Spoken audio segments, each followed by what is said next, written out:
gonna do it.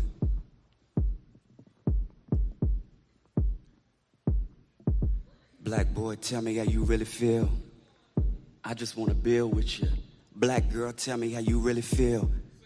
I just wanna keep it real with you. I wanna live better, eat better. I wanna love better, sleep better. I wanna feel so aligned, sublime. One time for the state of mind, 2 times for elevated rhymes. No, I architected when I lay design. I drown noise out of the clear blue. I sit, twist the threads of said silence. That's an heirloom. I am the shepherd, I share sheep. Still fleece funds from the have-it-alls to the matadors who sidestep the bull beautifully to that applause. Around rappers, a higher caliber catalog shines, reminds I ain't coming to flatter y'all. I spark chatter, dark matter, the sharks scatter on these dark waters. Who walk taller, who barks orders? God body, guarding what all the laws taught us. Not a peer, it's rear, they veer near. I pierce deep, I'm revered, my steps remain clear with fierce sweeps. Not a man here who could censor me. I'm on the pier, Elohim with the energy. Black boy, tell me how you really feel. I just wanna build with you. Black girl, tell me how you really feel. I just wanna keep it real with you. I wanna live better, eat better. Yeah. I wanna love better, sleep better. Yeah, I wanna feel so aligned. Let me talk to y'all over here. Sublime. 1 time for elevated rhymes, 2 times for showmanship, 3 times for black hands and land ownership. Revolution I bring to you, wedding ring bling to you. Nisi blues on war tunes to sing to you. I am a rebel without a pause, no applause. Trust me, I must be Chuck D getting mine off. Many fools been clock watching my moves, and I needed a reappraisal of flavor. I took the time off. Now, back Jesus, black feet is slumbering unborn. Ark of the covenant curtain untorn. I'm a rose that rose to etch prose in Rosetta Stone. Yelling it through a megaphone, always rapping, baby, forever home. I ain't the pot calling the kettle black.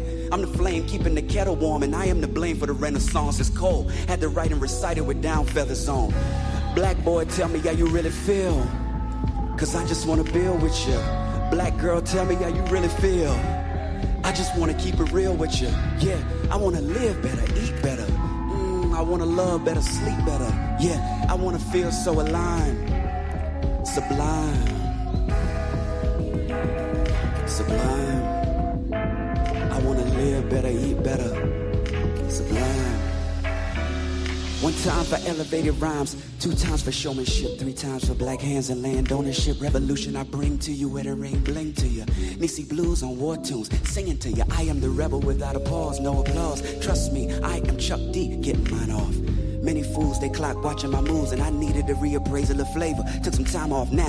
Back Jesus, black feet is slumbering unborn. Ark of the covenant curtain untorn. I'm the rose that rose to etches prose in Rosetta Stone. Still yelling it through a megaphone. Always repping, baby, forever home. I ain't the pot calling the kettle black. I am the flame keeping the kettle warm. I'm to blame for the renaissance that's cold. I write and recite it with down feathers on. I love you and write and recite it with down feathers on. That mean that shit cold. And I'm the coldest. Listen, it's the message right here. Black boy, tell me how you really feel, cause I just wanna build with you. Black girl, tell me how you really feel. I wanna keep it real with you. I wanna live better, eat better. I wanna love better, sleep better. Yeah, I wanna feel so aligned. Sublime. Y'all give a round of applause to this band right now. When they tell me they want to feel the chords a little more, then we got to do that shit again. That wasn't in the rehearsal. We didn't do that. That was not a part of the set list. Roderick was just in my ear like, yo, let's do it again. So we're going to do it again. So we did it again. This next record, we're going to get into it since we're having a message to my black boys. Tell me how y'all really feel. I know y'all going through it. We going through it. Black women, tell me how y'all really feel. I know y'all going through it. Y'all been going through it. So we're going to keep that going. What's up, family? Talk to y'all directly. Because if you can hear me okay, please put a thumbs up in the chat. Just let me know you're here. And I'm unapologetic about that love. You'll be like, Brother Obi, Brother Obi. We're going to do this right now for the black women. We're going to do it for all women. All right. Like, no. Again, appreciate y'all pulling up, joining us for another episode of We Need to Talk Live featuring the incomparable Mr. James Penn Jr. For the past 3 weeks, I feel like a preacher. We're continuing our series on marriage. Amen. So I guess I'm the guest preacher. I'm supposed to sit here. You got to sit look there. Look stoic. We'll be continuing our series on marriage for the past 4 weeks. Deacon James and I have been drilling into the history, the philosophy, the efficacy of marriage in a modern context. So again, thank you guys for joining us. Let me go ahead and add Instagram.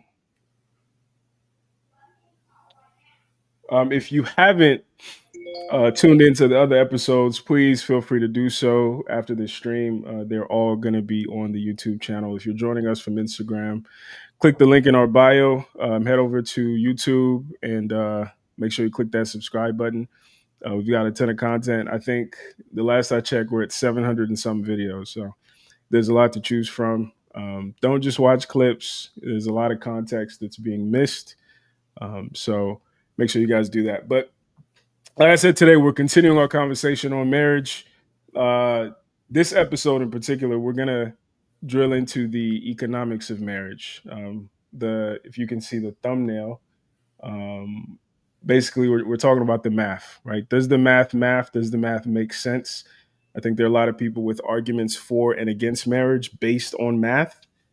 So Brother James is going to drive this particular conversation, and we're going to pontificate, we're going to investigate, we're going to do our due diligence to try to demystify what marriage is, what marriage has been, especially what marriage is going to be going into the 22nd century. So with that being said, again, thank you guys for joining. Consider supporting the stream. If you're on YouTube, that means super chats. That means you can gift membership. Also, if you are interested, our Cash App is WNT Talk. So just $ WNT Talk. All the support helps. We appreciate the support. We appreciate you guys tuning in. With all that said, Brother James, the floor is yours. All right, man. I'm seeing a request to come closer to the mic. So I don't know if they want to confirm on any volume situation. But first off, man, how's your week been, brother? As we kind of get a little bit of the housekeeping done. Yeah, no, it's been good, man. Just work. I'm trying to check on this mic situation.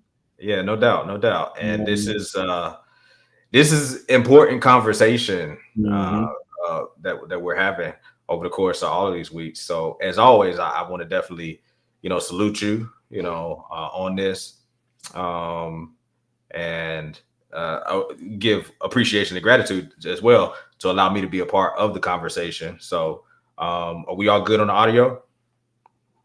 Yeah, check. Y'all let me know if that sounds okay. It sounds great on my end. You okay. sound good. So unless we get some more comments, man, I'm just going to assume that we're good to go. So yep. Of course, as always, we have some content for us to kind of set the stage and some conversations. But before we jump into that, I want to first ask you and get feedback. Okay, so the sound is good. I want to first ask you and get some feedback on why this particular aspect of relationships, of marriage, the math of it, the economics of it, why is this, an important conversation for us to have at this time before we even dive into all the particulars? Yeah. No, I mean, obviously there's a lot of data coming out that I think I saw today. Women between like 25 and 44, like, was it 70% are going to be single in the next few years, single and childless.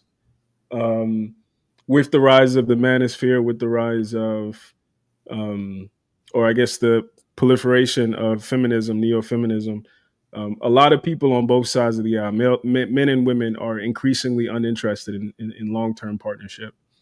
At least that's the story, right? So part of their rationale is the math, right? A lot of guys, for instance, are scared of divorce and that ruining them financially.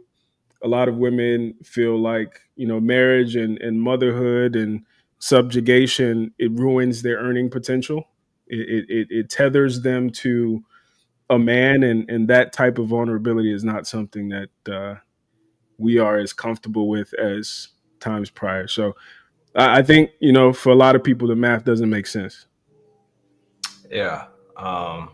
So what do you say when offered the other alternative where, even if we look at economics, women concerned about, let's just take this for instance, women that are concerned about their earning potential, where they're still not foregoing necessarily having children, right? Mhm. We have quite a bit of single moms out here, and from an economic standpoint, that demographic, a Black single mom, economically is probably the worst demographic there is. A single mom is 600 times more likely to be in poverty than a married woman. So Yeah. if we're actually doing math, like what will be your perspective or response to that particular, like, just as one example of a data set or data point? Yeah, I mean, I think people don't necessarily put a premium on the actual numbers making sense. I think people primarily think about the agency, right? So I don't care if I have, like, I saw another stat that, married women's net worth is like double or triple single women or something like that. Um, but I think what's top of mind is my ability to have control, my ability to have agency. So, me paying 50% of our bills is not as it doesn't seem as attractive as me paying 100% of my bills and being able to say what's going to happen in my house, et cetera, et cetera. And like I said, I think it's a consequence of feminism. I think it's a consequence of the lack of trust that we have for each other, and it goes both ways. Yeah, it's interesting when you talk about autonomy, uh, the idea of I can do bad all by myself, There we go. right? And so to me, there's a lack of honesty in the conversation, and from somebody who has a sales background. I understand human behavior and psychology, right? Marketing, my definition even of like marketing is managing people's perception. That's what Mhm. marketing is, managing people's perception. And to manage people's perception, you just have to become a master of basic human psychology. And when you understand this, you understand that people don't make decisions based off of logic. So we're going to talk about some math and the numbers here from an economic standpoint, but people don't make decisions based off of logic. They make it based off of emotion and they back it up with logic, right? And so you're going to the car dealership to buy a particular vehicle, and you've set some math in your mind that I need to stay at a certain total amount that I'm going to finance. I need my payments to be within a certain amount. But you go to the car dealership and you just fall in love with a particular vehicle. I remember that I went to test drive a BMW. It was the first luxury vehicle that I was going to buy. I got a rewards program through a company I was working with, and they were going to, subsidize this vehicle payment. And so I went, at the time it was the hard top convertible, the 3 Series, the 328. Mhm. And the car salesman was like, yo, like, we don't have a 328, but we got a 335. It's the same thing. It just has more horsepower. I'm like, but it's more expensive. Like, I don't need to be able to drive fat. The speed limit 65. I don't need it. He was like, just drive it. Just drive the 335. And I drove the 335, straight drive, 6 speed. I'm shifting gears. People don't even like know how to drive a straight drive. And I fell in love, bro. I said, I don't even want to drive the 328 now. I don't even want to drive it. I made the decision emotionally, and then you'll back it up with logic. So you had this budget in mind that your monthly payment needs to be here, but this is a little bit over the monthly payment that you said, and you'll start justifying, well, I know I said my monthly payment was going to be this, but this has better gas mileage, so I'll be saving enough on the gas to offset. You already made the decision emotionally on what you were going to do, and now you're just trying to use logic to justify it. I see that a lot in these relationship conversations where people say, oh, well, I I want to make more money. My earning potential. If I have a family, well, single moms actually don't fare as well. Married women actually out earn, and you're going to contort yourself. So what say you? How people approach the conversation? Are they really approaching it from a true math analytical standpoint, or is it just their feeling about the economic conversation that they see? Yeah, I mean, I think to your point, I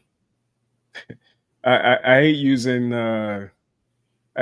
Pop the Balloon as an example. I was watching the latest episode. You can probably see it on TV behind me, but you see often where a woman or a man will come across a woman or a man that they are not attracted to, and then they'll come up with some kind of justification. Like, it might not even be because the person is unattractive. It's just they're not drawn to the person. So they'll say your shoes suck, or your ankles are out, whatever idiotic thing that they'll come up with. But I think, as we've become more individualistic, more self-absorbed, more idealistic as well, I think, and I think with the availability of information, you have a lot more access to things that will corroborate or confirm whatever you want, right? That if you are on either side of the aisle, you can find data to back it up. You can find content evidence to back it up. And I think what that's resulted in is people are unable to and unlikely to face the truth, right? Because they don't have to. They can face their truth. And for them, that's the car that they want, even if it's more expensive or financially doesn't make any sense. There is a justification. There is a YouTube video somewhere of somebody saying, well, it's $100,000 more expensive, but over the life of it, and when you do that, you're going to save $200,000. So I think it's more so just like where we are as a society. Yeah, I think it's just a consequence of where we are as a society. Yeah, I totally agree. And nevertheless, we are emotional beings, and we're going to make decisions based off emotion, back it up with logic. More often than not, it's not a binary either or. I would say we may want to consider increasing the amount of logic. You're going to have some emotional drive behind the important decisions that you make, but increasing the amount of logic because the stakes are high economically. And so kind of with that said, I want to get to the first share. Okay. I want to get to the first share. Let's do it. Because the economic stakes are serious. We see here, and I'll read this one as it's not really a video, right? Actress Journey Smollett, ex-husband Josiah Bell received nearly $1 million in the divorce settlement when the divorce was finalized in August 2021, and has been receiving $7,000 a month in combined child support and alimony since their separation in 2019. Now, under California's community property laws, he's seeking 50% of the retirement funds she accrued during their marriage from 2010 to 2019.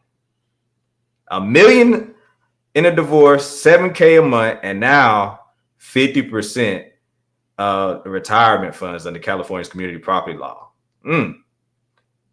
Dr. Obi. Dr. Obi, what say you, man? I mean, kind of like we touched on last week. It's a matter of equity. You know what I'm saying?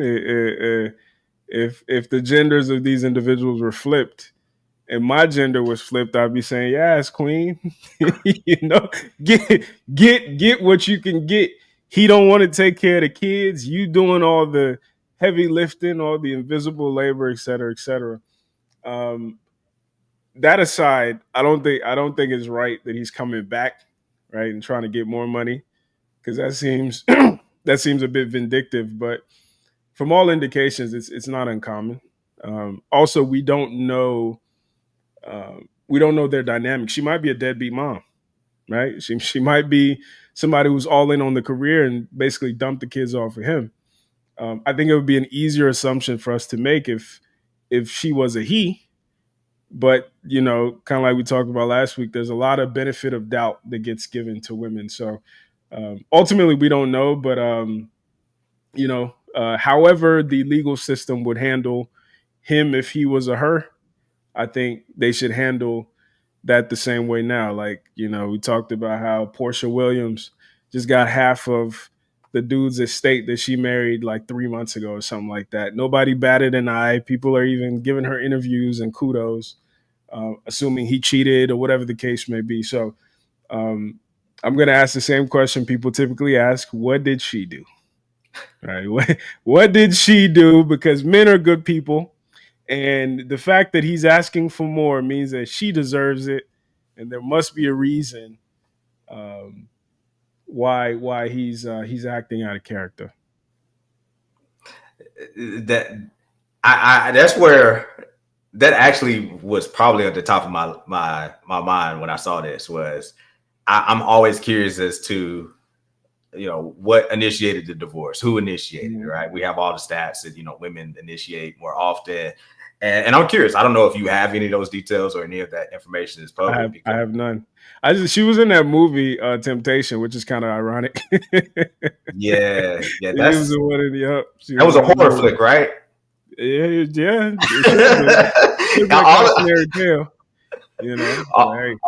Well, all of those movies where the wife is cheating is as a horror flick.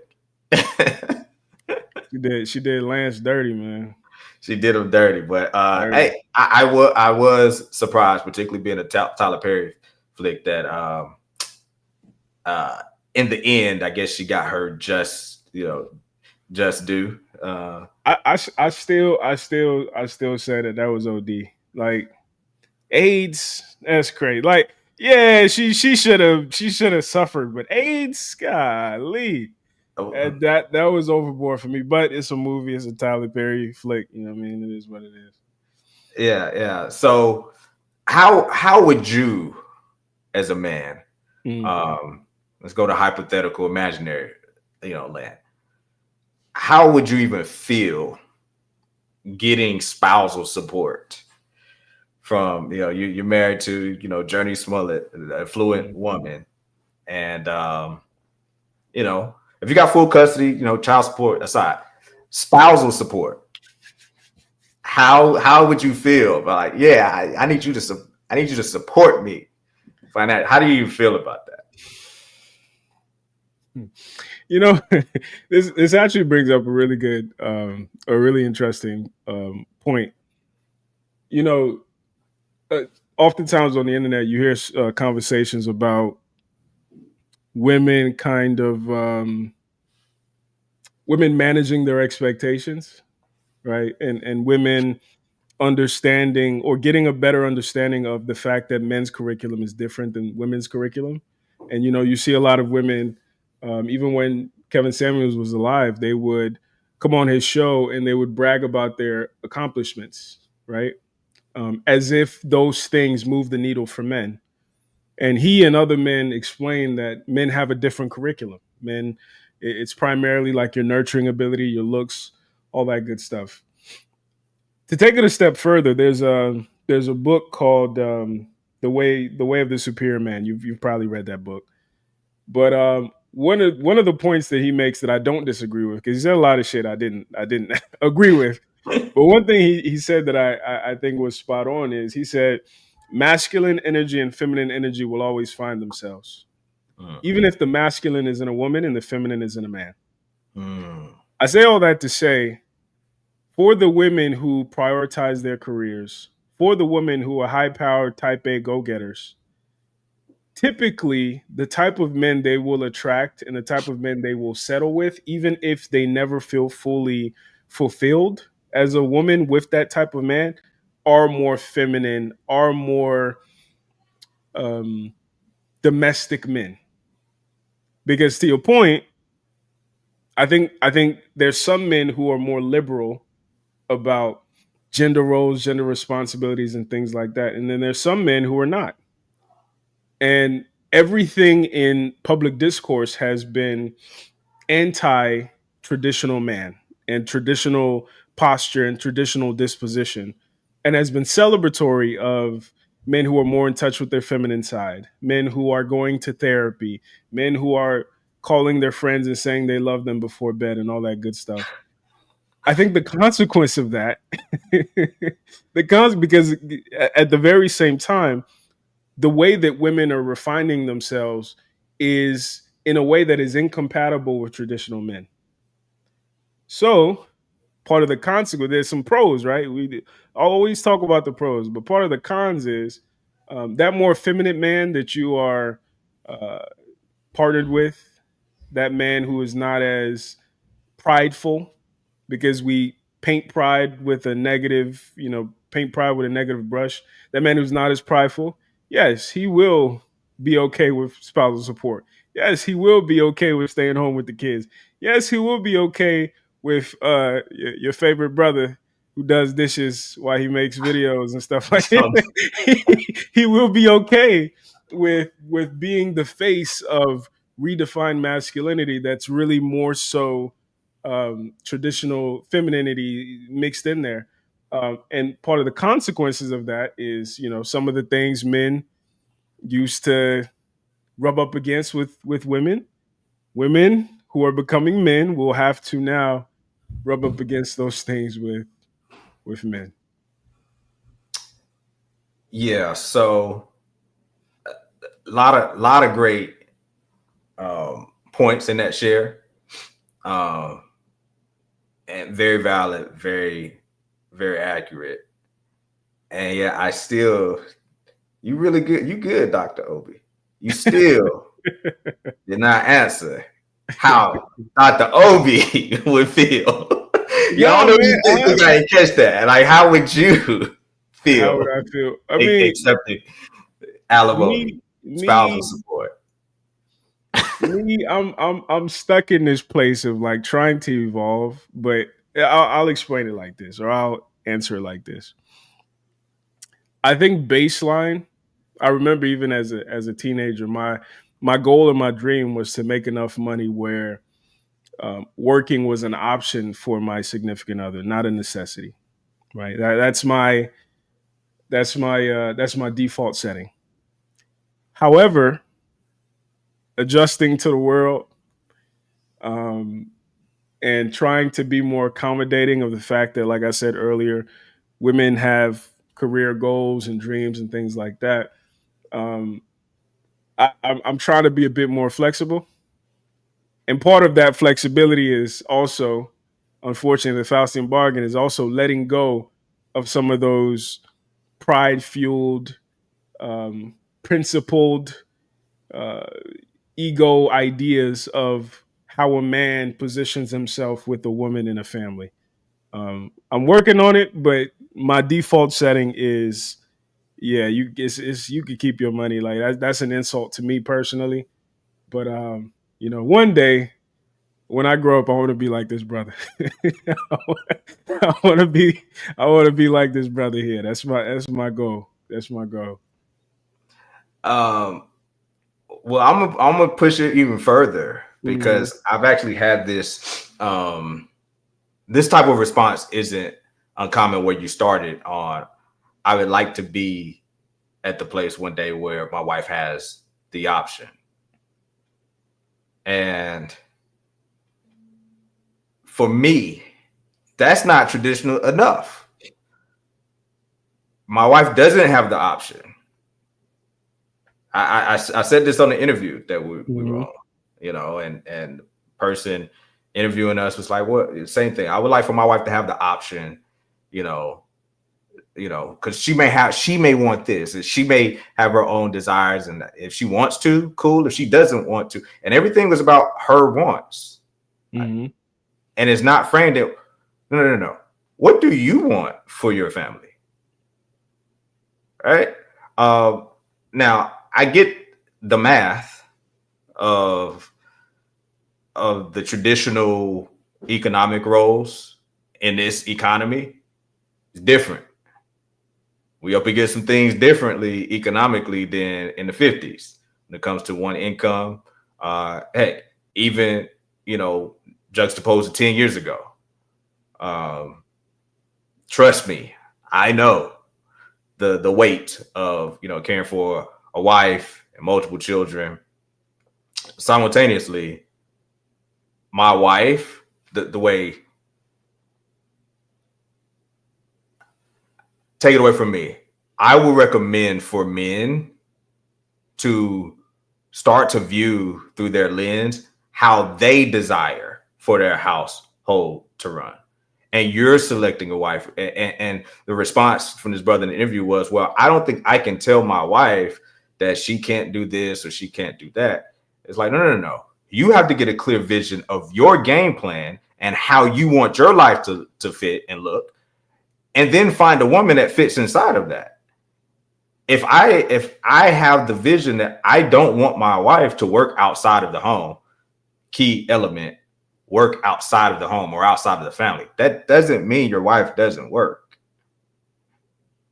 It doesn't, particularly, again, in this new economy where there's so many different things that you could be building as a family and she could be doing remotely and working to build the family's wealth without her having to go report to a traditional W-2 job to listen to another person. If that's what you desire for yourself and you set that as your target point, then you go find the woman that fits for that. You lead the woman that fits to that versus, well, I have to acquiesce to some level of her desire, not when it comes to something that is foundational and principled to you, and you choose according to, hey, this is the program. Is that going to be an issue for you? Her autonomy is in accepting your offer. Once the offer is made and accepted, there's no change in the agreement at this point. So, yeah, what's your thoughts on that? I mean, I think it goes back to the core of our debate or disagreement. I think that is very idealistic.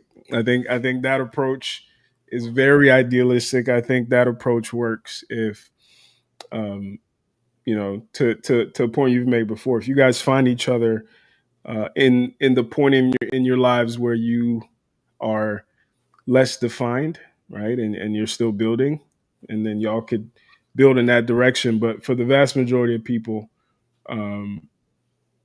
by the time that they are dating, by the time that they're meeting people, by the time that they are viable, excuse me, by the time that they're viable in the dating market, particularly men, there needs to be some wiggle room, because the reality of women in 2025, especially women over, I'd say over 18, is like agency. Agency is everything. So if your consideration of their agency isn't baked into your offer, it's going to be near impossible for you to navigate. So I think that there has to be that assumption that there has to, like, she's going to want something for herself. Because to be fair to women, like, a lot of them who heard the warnings of their grandmothers and mothers saying, you know, have a little something for yourself, or, you know, don't put all your trust in a man. Like, some of that is fueled by really real things that they have experienced or they have heard about, right? So their anxiety around that is, in a sense, justified. And I think we have to be mindful of it to not expect them to just wholeheartedly, especially in the beginning, just give us that level of agency or control over the direction of their lives. Yeah, I think that circles back to, you know, one of the core things, and it's interesting how in a lot of these conversations that we've had over the last several weeks, and probably even going forward, is going to ultimately, as you peel it back, go back to core things. And one of the core elements this goes back to in my mind is vetting, right? And so looking at what type of environment and background she comes from, is going to be very, very influential into her framing and worldview of don't you depend on no man, don't you trust no man, make sure you have something on the side. You know, her level of sensitivity to that is going to in large part going to be due to you know, the women you know, that she's been around, and even the, you know, her father, right, as well. And so, you know, when doing the math, knowing what's at stake, you know, in marriage, you have to be, you know, counting not just the dynamics of how she acts and behaves herself. You better be counting how the women that she was raised by, how they move and what's their mentality. So there's a lot at stake there, because if not, you find yourself on the other side of you know what Journey Smollett, you know, was dealing with. You won't be him. You'll be the one giving up the bag, which kind of, you know, leads to the second video or second share of the night. The first video here. Let's see, we'll cue this up.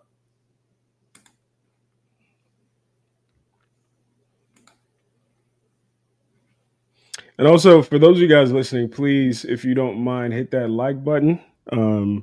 Hit that like button. It really helps us out.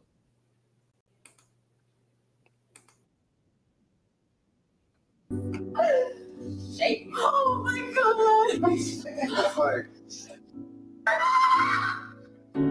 I'm officially primary custodian of the kids. What about the child support? That's it? Tony, that's crazy. Why? Are you kidding me? Now all of this financial burden when my children is on me? Scrap, this is up. Oh my God, I'm officially divorced. Yes. Oh my God.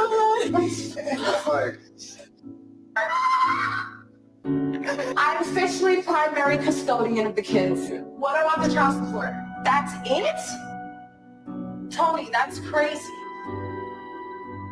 Why? Are you kidding me? Now all of this financial burden when my children is on me? Scrap, this is up.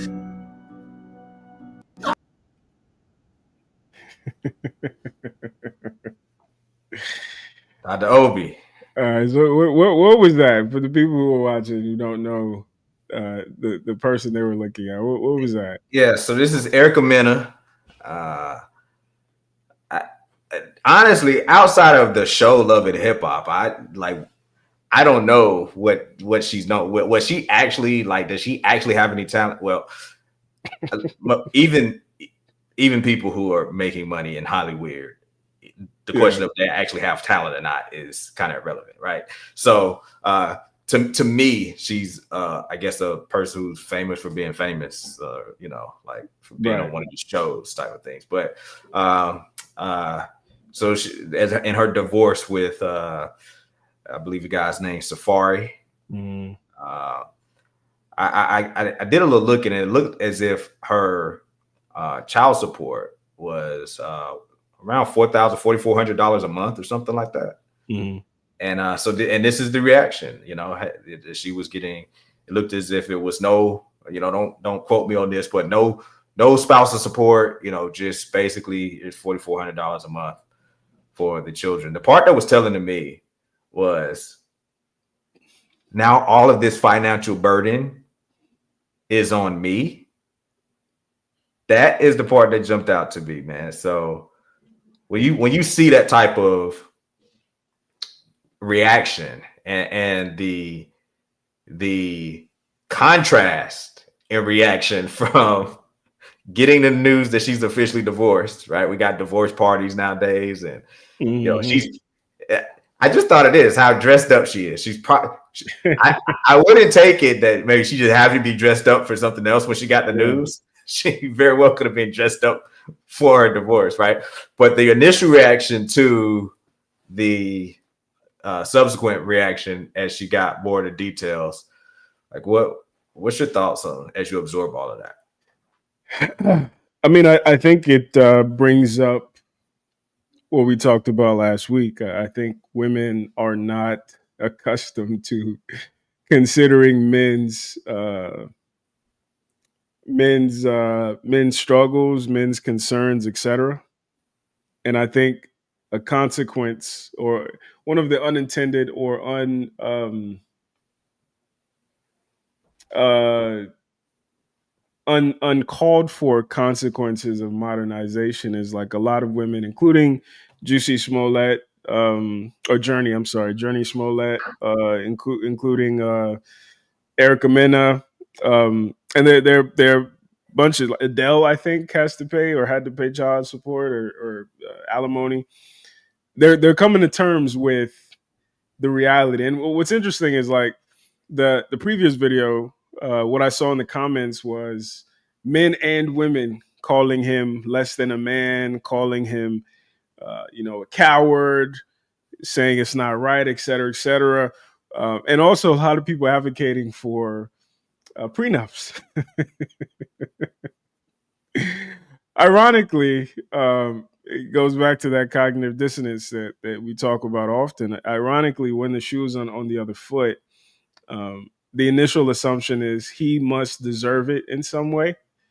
So she should take everything that she deserves, right? She looked after the children while he was out there chasing his career, and she was doing the invisible labor of motherhood, doing the invisible labor of running a house, etc. Because again, the assumption is that because she was doing a thing means she was good at doing a thing, means she was effective at doing a thing, means that she even did the thing, right? Just because you have primary custody of the kids doesn't mean that you're leaning into being a mother, right?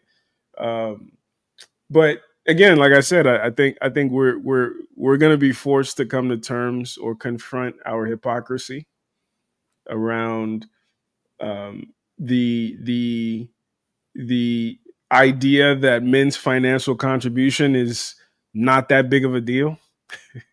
Okay, now you're going to have to face how big of a deal it is, right? And women's contribution is such a big deal.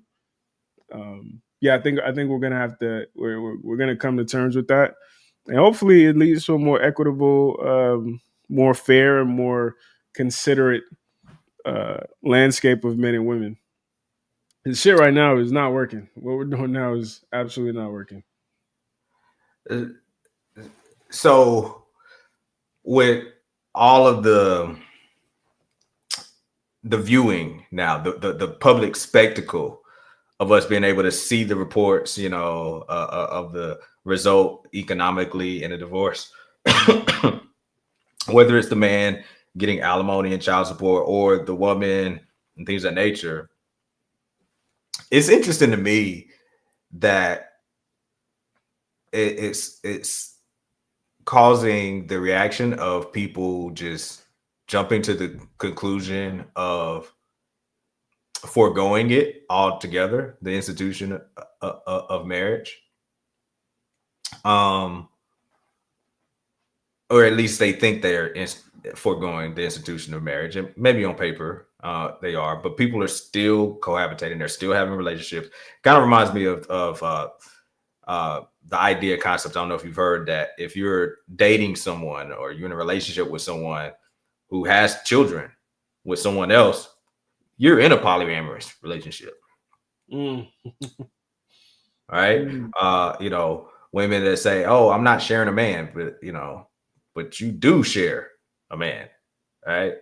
When people aren't married, but they live as if they're married. So, I'll park that, hey, are you really even foregoing, marriage anyway, particularly when you have like common law, in some different, states and jurisdictions and municipalities. But rather than just foregoing it altogether, why isn't there more examination on the practice and precautions of how you enter into it? Why do you think that is?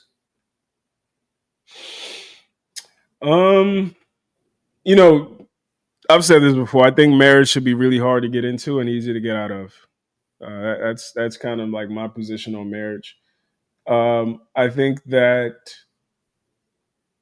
part of the reason it's failing or it has failed is that people. I was watching a video the other day from Psych Hacks, and he talked about how the ring shouldn't be a validator of your relationship. It should be a celebration of it, right? Unfortunately, I think for a lot of us, and when I say us, this is a phenomenon across the world, particularly in America and in Africa, right? For a lot of us, the ring, the wedding, the ceremony is the goal, is the end of the movie, and people typically don't think about what happens after the prince and the princess ride off into the sunset, right? Like when they get home, what movie do they watch? Who takes a shower first? People don't think about that, and I think that's part of why it's failing because for most people, it's the plot, it's the story, it's the love story, and most love stories end at the wedding. They end at the celebration. They end at the I do. For some people, it ends at the proposal, and then after that, the dopamine is gone. The excitement is gone, and you'll see the videos of the women these days even talking about how they have a great husband, but they're checked out, right? Or they had a great husband and they just didn't feel anything anymore because a lot of people's idea of love partnership is predicated on feelings, and it's not about the institution, it's not about the building, it's not about the friendship, it's not about the family aspect. So yeah, I think that's a big part of it. I think that's a big part of it. Yeah.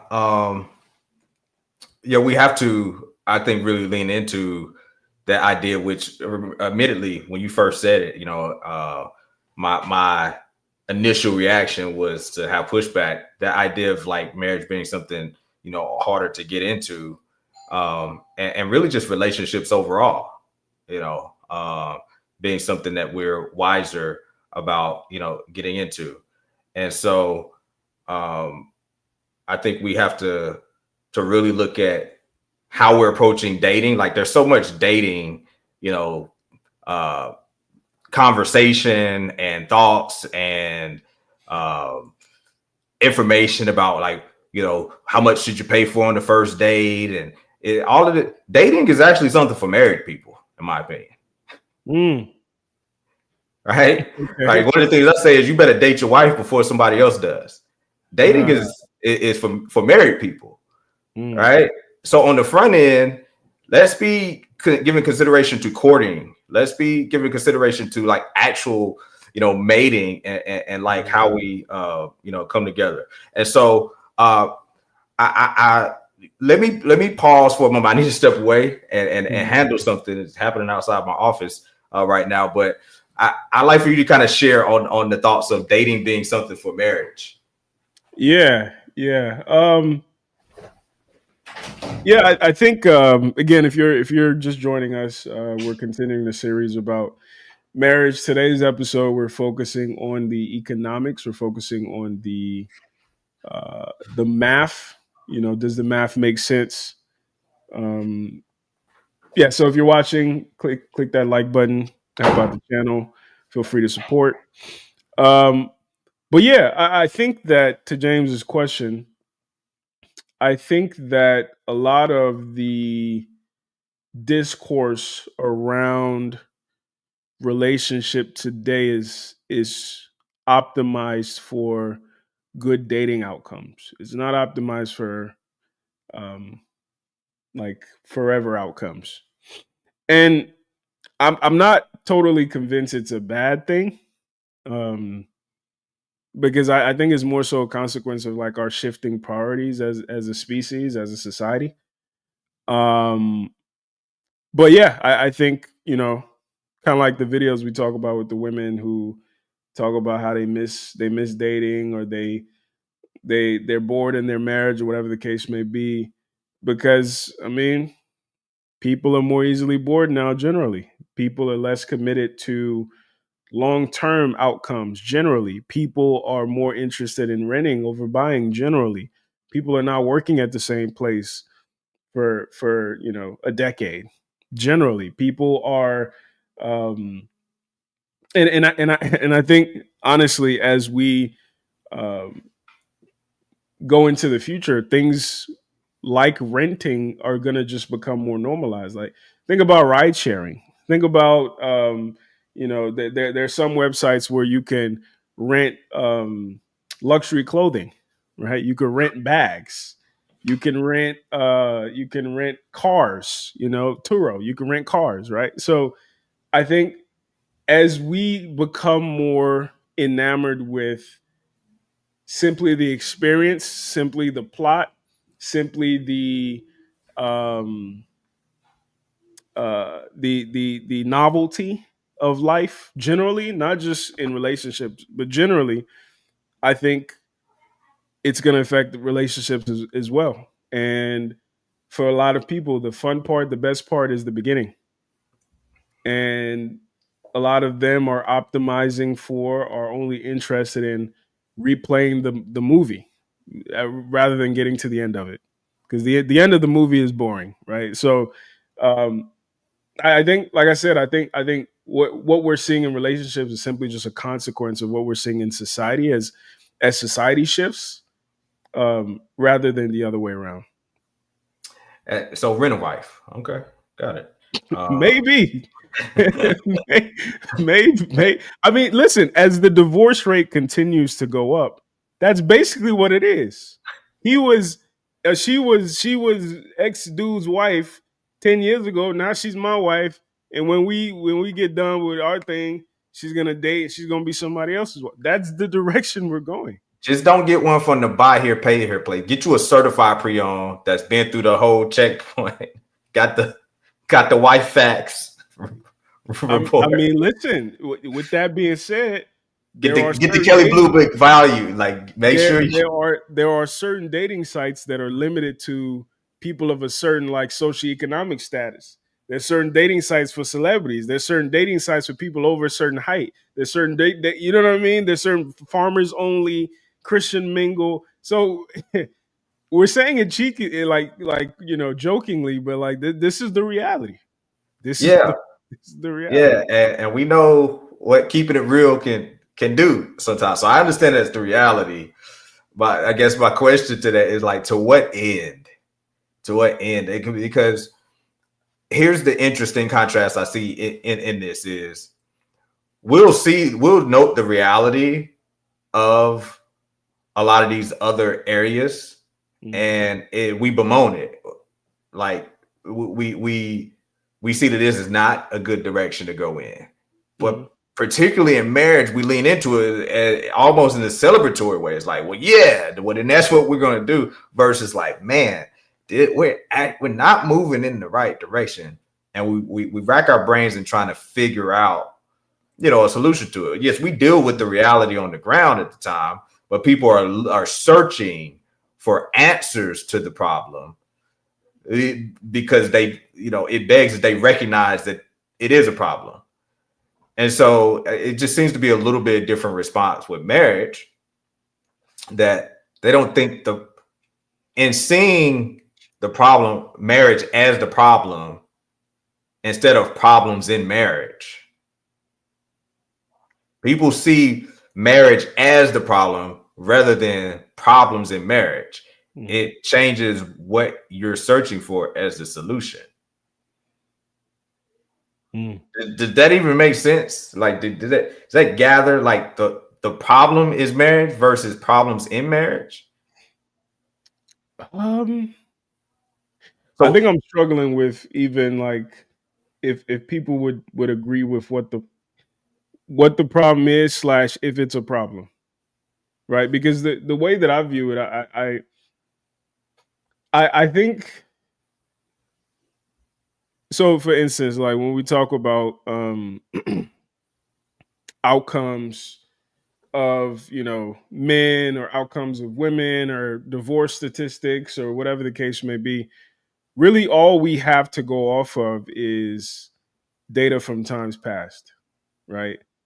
And something I typically like to remind people of is like there's not enough data like of the modern era to like accurately compare and contrast and say this is better or that's better. So a lot of our conversation, even around back in the day, a lot of it is nostalgia. A lot of it minimizes the bad and like highlights the good. So I don't know if we'll be in a position to actually objectively say better um, until a certain time has passed, because better is relative based on priorities. And like I said, if you are somebody, for instance, who believes in legacy, who wants to have children, who wants a more traditional home life, etc., then yes, better for you looks a certain way and worse looks a certain way. But I think like when we think about people who live in the New Yorks and the LAs and the Atlantas and the Chicagos, etc., priorities are quickly changing. So better for them might be self-efficacy. Better for them might be agency. Better for them might be, flexibility to be able to work from home and travel and be a digital nomad and do this and do that and, have friends all over the world, et cetera. A lot of things that are counter to the more traditional path. So yeah, I hesitate to say better sometimes just because a lot of this stuff is new and there are growing pains associated with it. And I think we fixate a lot on the negatives based on our perception of the goodness of back in the day. Yeah, and more so than a value judgment on this is better or this is worse. I'm more interested and concerned in how we do our math. Right. So if we're talking about does marriage math still make sense? Show your work. Remember your teacher was like, yeah, I don't care about the answer you're getting to, because to your point, what is someone looking for? That varies. Okay. But if you say this is what you're looking for, show me your work on the math as to how, not just what you came up with as this is the answer. How did you arrive at this answer? Right. I saw the meme was like they couldn't stand, geometry. Talk about prove this is a triangle. Yo, look at it, bro. Right. The essence is triangular. Look at it. It's a triangle. But when you really understand, geometry, there's laws to it. There's logic to it. Like we actually can break down and write the proof, the steps that we were able to prove that this is, a triangle, that these lines are parallel or perpendicular or whatever the case is. Like there's some math that we can do in all of this. And so, one, if we start with, okay, what is it that you desire your life to look like? Okay. Then number two, like really scrutinize and examine that first. One of my wife's and our favorite hobby is to watch YouTube channels with these like just incredible houses. And there's one particular channel where this designer he finds these tours, these mansions, these opulent houses, and he goes through the tour of them and he does a reaction video as a designer and will point out, okay, here's where this is amazing, this is a misstep, can you see what the flaw is, and all of that. And so sometimes we say, oh, well, I want this, and then we go proceed to try to aim at that without properly scrutinizing, okay, I said I want this, but what really comes, do I really want that? Right? And so as you're planning your life, and people make some big mistakes on a house. Matter of fact, one we just watched, Obi, this engineer built a house. And after he purchased the lot, after purchasing the lot already, he found out that there was a ordinance that he couldn't put a pool in the backyard because they had a stream or a lake, a river in their backyard, and the setback, it wasn't enough space to put a pool in his backyard. And they were like, sorry, you're just not going to have a pool at your home. Now, as an engineer, he took that as a challenge. I was like, what you mean we don't have a pool? So he ended up putting a pool on top of the house instead of the backyard because it was enough setback. Now, bro had dough because the level of engineering he had to do to reinforce the house, because this wasn't a small pool. I mean, it was millions of pounds of concrete. Right. I mean, the amount of, like, he would never be able to reach this. He was saying it was a forever home. I'm glad, because he would never resell this and get his money out of it. Right. Yeah. Because he said he wanted this lot, but he didn't really ever examine, do I really want this lot? Yeah. You say you want this lot in life. You say you want this life. Did you even examine what that really is before you started out on building the blueprint to make that happen? Have you even looked at all the covenants and restrictions on this lot in life that you say you want? So when it comes to doing the math, you better count the cost of not wanting to mate with somebody and build your life with them. What does that look like in the latter stages of life? Right?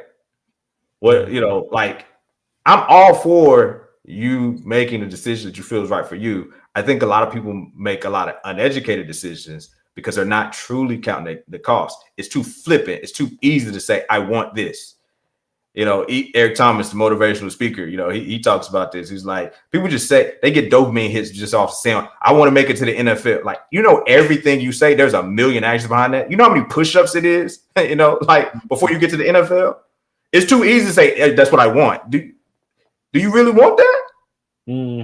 And so when we start saying, I want this, I want autonomy, so I don't want to, I value that more than I value, being in a traditional relationship. Okay, cool. So number one, say what you want. Number two, examine it, like really thoroughly examine it, and then start to make your blueprint. And I think if people don't skip that second part of like really scrutinizing and examining what they want, a lot of what they say they want will probably adjust and change.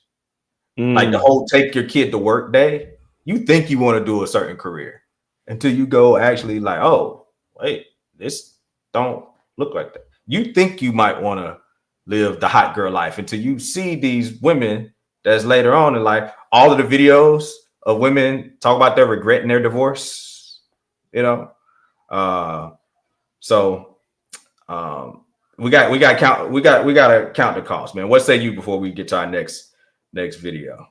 Yeah, no, I agree. And I think what makes that difficult is the illusion of options that we have now more than ever, right? Like, we talk about analysis paralysis. And I think, to answer Nomi's question, I see her in the chat. She said, do you think you will ever get married? Based on your answers, it seems more like a no than yes. For me, like I've always said, I think the best argument you can make for marriage is children, right? And the structure that marriage provides. So yeah, I want more children. So the best way to do that is to do that in the institution of marriage. If I didn't want children, I probably wouldn't be interested in it, to be honest with you. But yeah, I'm gonna get Alan saved, and he gonna. He's working on me. But yeah, what's the next clip, brother? All right, the next clip.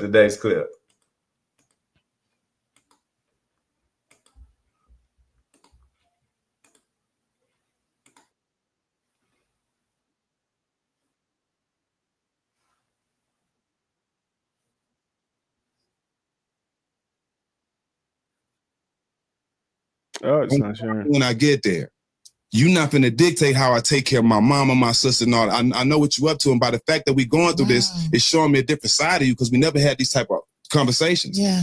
So what was the argument? I just want to know. It really wasn't no argument. She kept saying she was going to sign it. I'm going to sign it. I'm going to sign it. But kept getting the attitude every time I brought it to her. I'm telling her, I'm like, look, I'm going to embarrass you in front of all these people. Don't do it. It's something up. You know what I'm saying? So I called it off. You know, I ended up wasting like close to $400,000 on the wedding. Just wasted, and we ended up just, you know, partying, and our relationship never been the same since. My wedding. Brother. All right. The prenup. Okay. The prenup. And this is Steven Jackson, you know, former NBA player, now podcaster in the content game. You know, this is like an oldie but goldie, man. When he tells the full story of it, I don't know. Have you ever seen that one, Alan, where he like takes 20 minutes to really just, oh man. Yeah. So it seems like every so many years, it starts to come back around. It's one of those type of joints, but man, I mean, he really talks about it. He really breaks down how, you know, he had been talking to her about this constantly. She was saying she was going to do it. And then even at the wedding, right, here's one of the tidbits that wasn't in that reel. You know, when she was crying and they were going back and forth from where he was getting dressed to her. And then finally she was like, okay, well, you know, tell him I'll sign it. And he was like, nah, I'm not falling for that. So she could be crying and saying she signed under duress. Shouts out to the brother for, you know, like, nah, we not doing it. Smart man. We talk about the math of marriage, right? Does the math still make sense? What's your thoughts when you see, you know, something like this with Steven Jackson? I mean, like we've talked about, I'm a fan of James Sexton. I like his practical approach to marriage and you know how he describes it as a technology. And one of the things he brings up a lot is that, you know, we have to demystify and kind of de-romanticize marriage. Because part of the reason, for instance, people don't require or ask for DNA tests is because women are going to feel insulted by it. Part of the reason a lot of men don't ask for prenups is because women are going to feel insulted by it. I think it's also the same reason why Black folks, for instance, we don't get life insurance, because we feel like it's a concession, right? Instead of death being an inevitability that we should plan for, it's saying that, oh, it's almost like a bad omen that you're prepping for death, right? You're inviting death. Same with the prenup, you're inviting divorce. You're prepping for divorce, right? So I think we need to demystify. We need to de-romanticize it. And you know, his position is that the prenup doesn't have to be cookie cutter. Like in his experience, the best prenups have been the ones that the couple settled on by themselves, right? And you know, somebody like me, mine would be simply like, whatever I came in with is mine. Whatever you came in with is yours. And whatever we build in that time, we'll split it down the middle, right? All the extra stuff that we see happen where a lot of men or women are taken advantage of is because they had rose-colored glasses on. And a big point that I think, you know, he brings up that I'd never considered, he said, you know, everybody has a prenup. Whether you realize it or not, the government is going to write you a prenup. So the process of getting a prenup is really just customizing a prenup, right? So you can take the generic prenup that the government is going to give you and then find out what that means when things go south, or you guys with level heads and with, you know, respect and consideration for each other can draw up something that you feel is equitable and you feel is considerate of your assets and your lives. So I think it's a good thing. If when I get married, I'm gonna do a prenup, and not to say I got money or anything like that, but like we should be clear on the reality of what we're getting into from a legal perspective. The only reason I wouldn't get a prenup is if like I didn't do an official legal marriage. I just did like a traditional marriage. But yeah, I think it's a great idea. Yeah. So would you acknowledge it earlier that you understand the sensitivities of women who are entering a marriage that's going to have more of a traditional role, and if they aren't earning, would that amend how you would approach the prenup if you were in or approaching a financial situation where you're like, you know what, I want more children, I want her to stay home, that's my choice, I want you to be a homemaker. She's like, I sign up for that. She's gonna give up the autonomy and all those type of things. Would that shift how you would approach the prenup?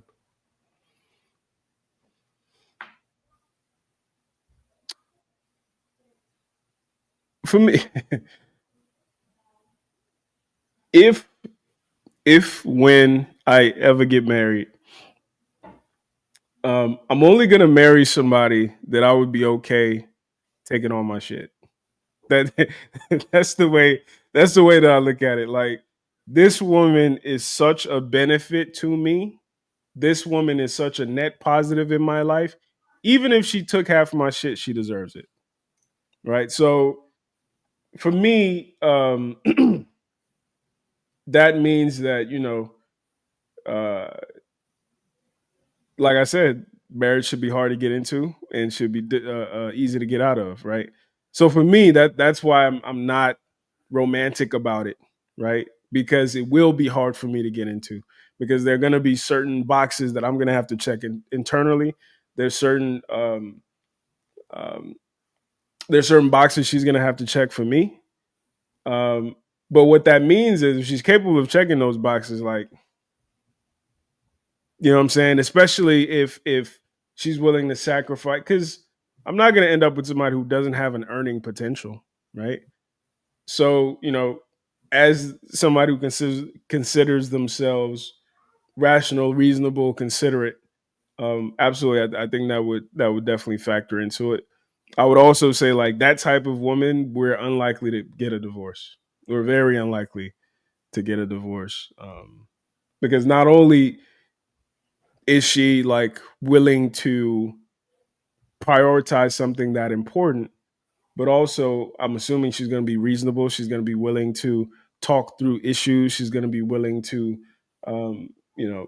be considerate, put heads together, be an asset, right? Which is, I think, unfortunate in today's world. Like, a lot of women don't prioritize being an asset to a man. They prioritize a man being an asset to them.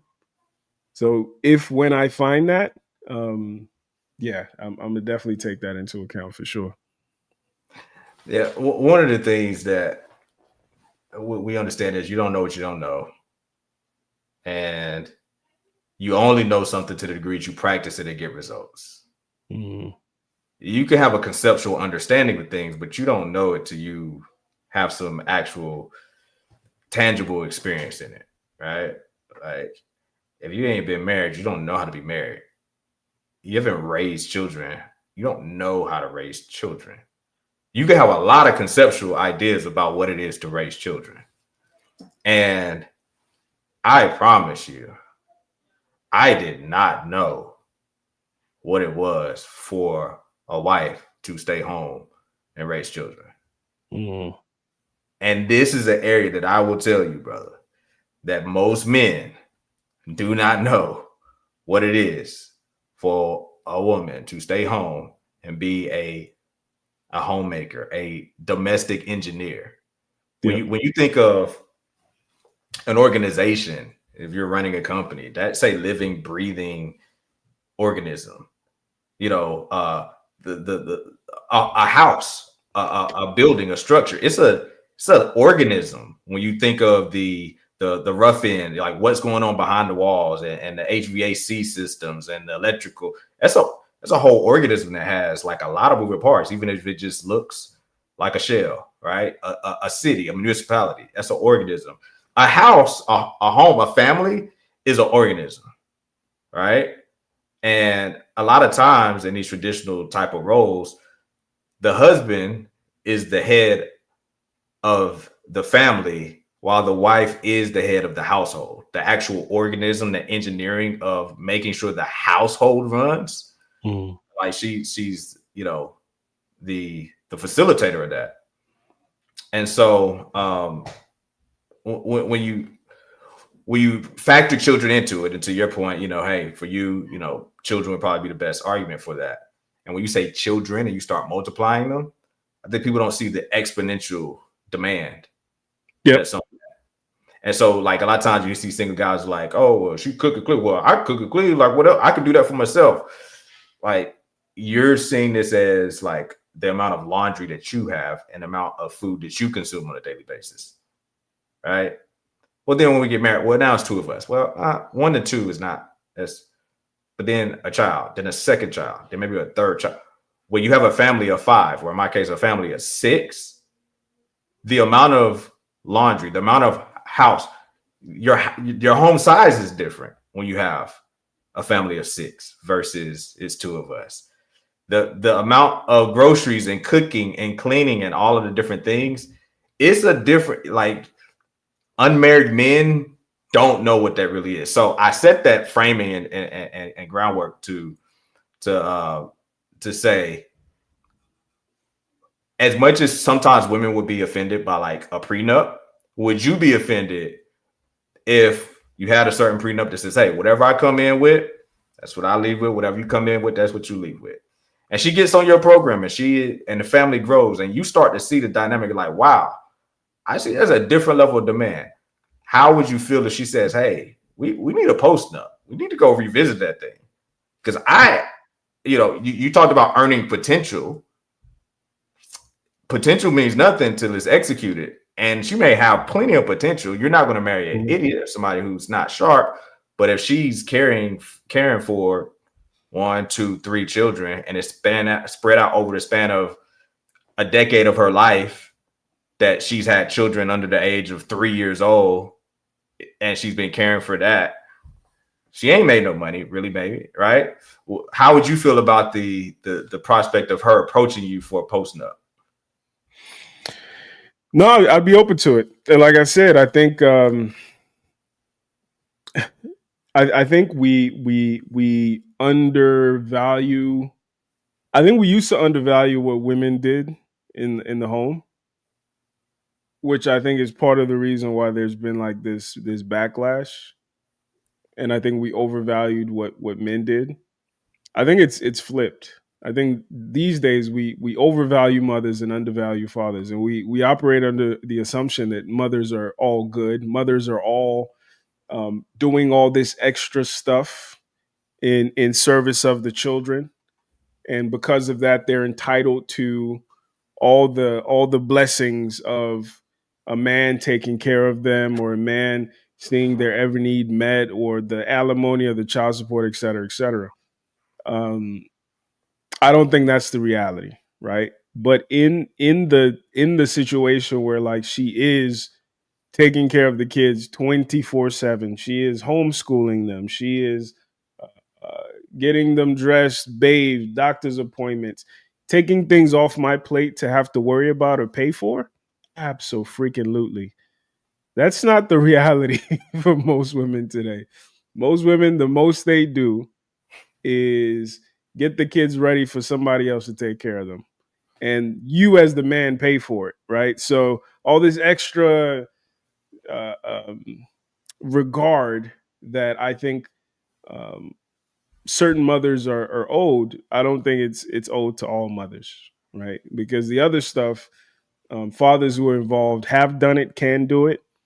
And you know, we have to really call a spade, particularly if she's not contributing financially.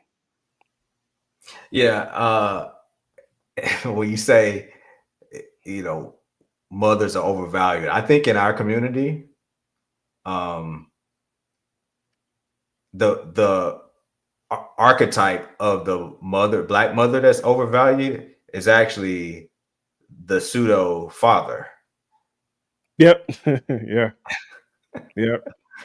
Because still, be it rare, the mother that actually is in a domestic engineer capacity is not held in the esteem. It's the mother that, oftentimes maybe has some of the masculine fatherly type of traits. And unfortunately, in our community, oftentimes are even, single mothers, mom, you the real MVP, right? Like those are the mothers, the single moms that are, the pseudo father, Yeah. Are being overvalued. Yeah, I mean, but I mean that I think that's what's happening. Like they're operating in a different capacity, but they still expect the same reverence that was given or available to them in times past. I mean, and again, I don't think this is just exclusive to motherhood. I think, earlier we were talking about dating. It's the same with dating. Like women today do not operate like women did when chivalry was the norm, but they still have an expectation of it, right? And I don't think it was overt that chivalry was a what's it called, quid pro quo arrangement, where these are the expectations the female delegation has of the male delegation, and in turn these are the expectations the male delegation can have of the female delegation. When I get a wife or a girlfriend, here are the ways that my life will improve. That's no longer the case. And I think as a result, people are readjusting their expectations, and more than that, people are uninterested in that unequal uh, um, unequal arrangement. And I think until we're willing to be honest about things and actually come to uh, the proverbial table and actually have these conversations about, okay, what kind of mother can I expect you to be? What kind of father can I expect you to be?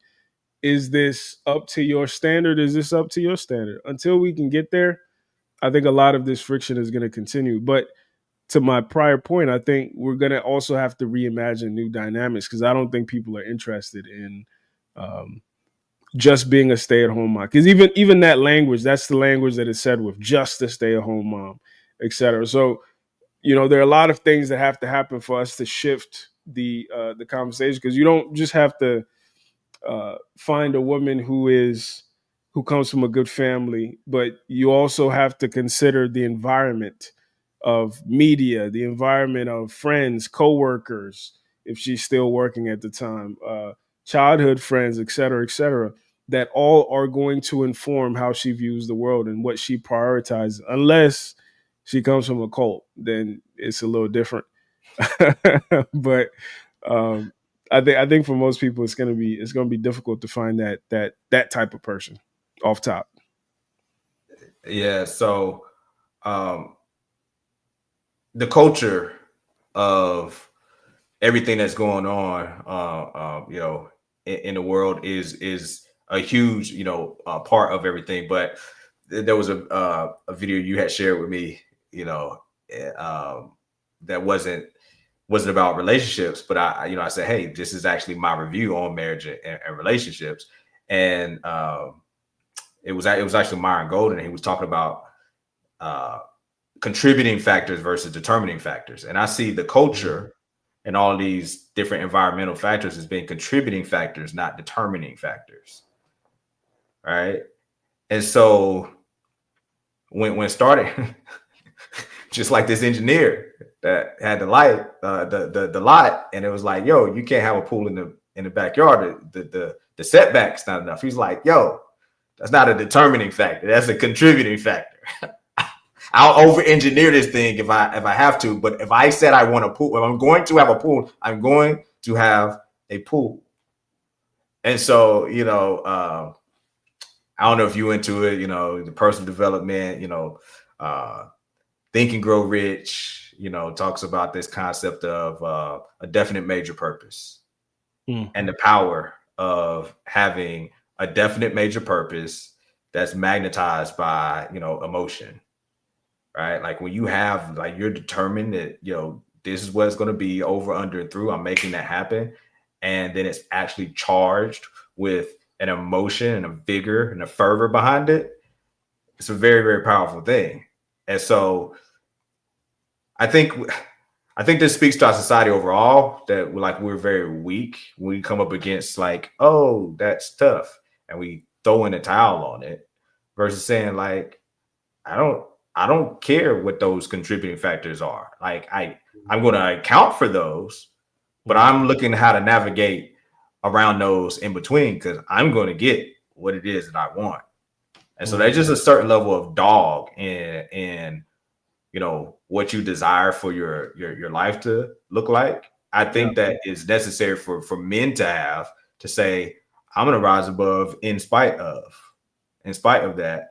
And because then when we start to actually get down on a micro level, I still believe that actually engenders something and pulls something out of women that you're around, particularly if you're her, him. It's going to pull something like, oh, I thought I wasn't on this, but I'm on that. Right? I thought I really wasn't about that. Yeah. People will be very shocked if they saw my wife today versus the young woman I met in college that was on her way to be baby boss chick. Yeah. Until there was something else that was presented. So yeah. that has to be accounted for. I think we're aligned there. I think the when it comes to women, the her him thing is like massive, right? Like she'll break rules for you that she'll make for other men. So I agree there 1,000%. With the first thing you said, I think we kind of have to separate the conversations. There's a macroeconomic conversation and a microeconomic conversation. So even to your point about the video with Myron, he made the point first that, white people can't say this, right? Because it's one thing for the white person to say, pull yourself up by your bootstraps. It's another thing to say, for a fellow black person to say, despite the fact that you have no boots, you must imagine yourself as a bootful man. You must imagine a closet full of boots, right? So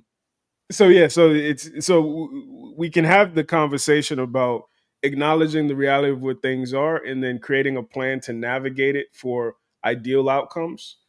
Or we can have one or the other. And I think there's a lot of crossover, but I mean, for and this is what I've always said, for most guys, that is going to be an impossibility. For most guys are not him.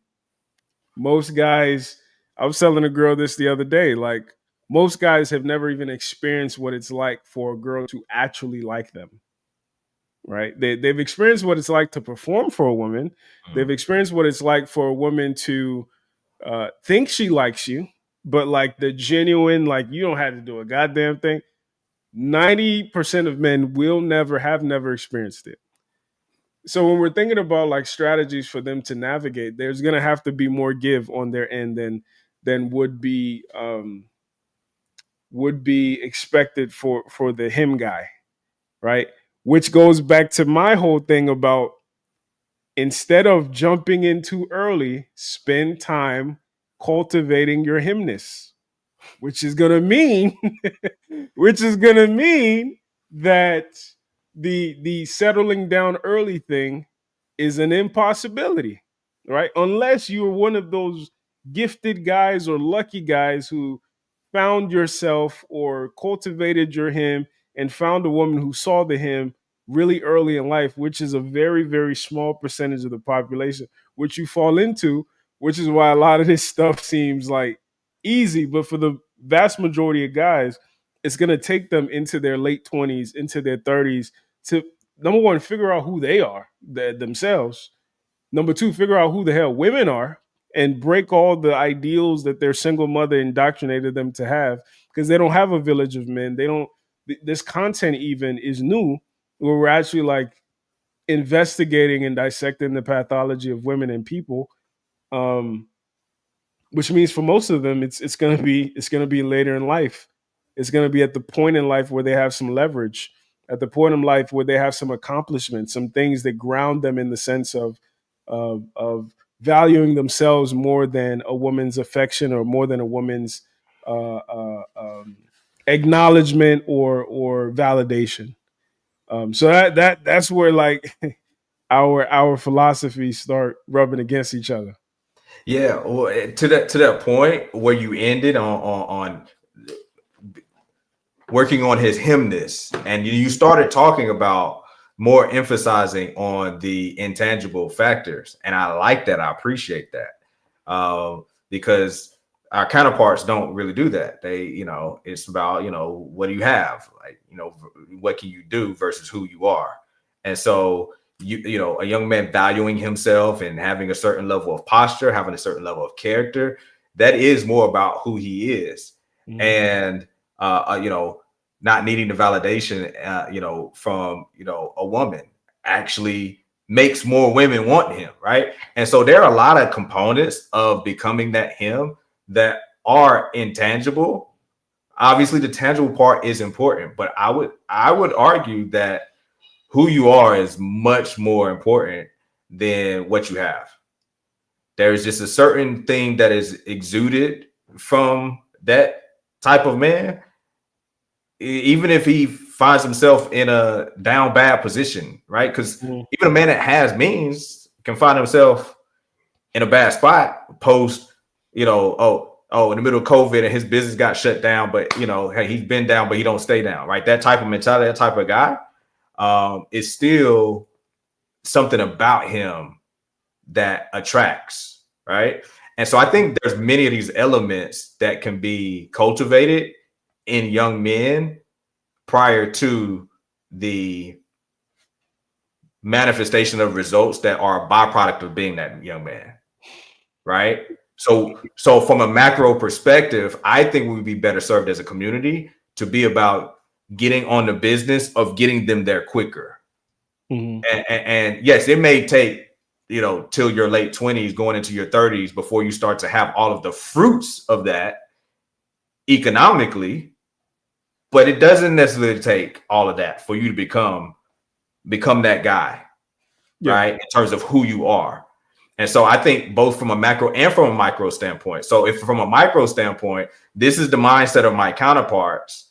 Oh, it's going to take me till I'm, in my late 20s, my 30s. And you're like, no, I'm about to get it done now, right? In terms of who I'm becoming, right? And he has that type of mindset. Like, so if the pool is more limited at that point, and then I'm going to be wrestling and elbowing up against all of my counterparts in my late 20s, early 30s, if I could beat you to the punch, why would I not beat you to the punch? So even from a micro standpoint, it would be in my, advantage to grow the hell up. Mm-hmm. Right. I think for our people overall, we don't have the time to be approaching life casually, just spending the 20s in the club and do, like, no, get on your business of becoming a man. And when I say becoming a man, I'm not talking about what you have, but who you are. Get on your business of becoming a man as quickly as possible. Become him in terms of your character, in terms of how you operate, how you move, the vision you have, like all of the intangible parts, because the tangible is just going to follow that. The bank account going to catch up. Yep. You're already a millionaire. The bank account just ain't caught up yet. Right. And like, you could see young men that you could like, yo, that young brother going somewhere. He different. So if you want to have different, you got to, be different. And so, that would be my recommendation.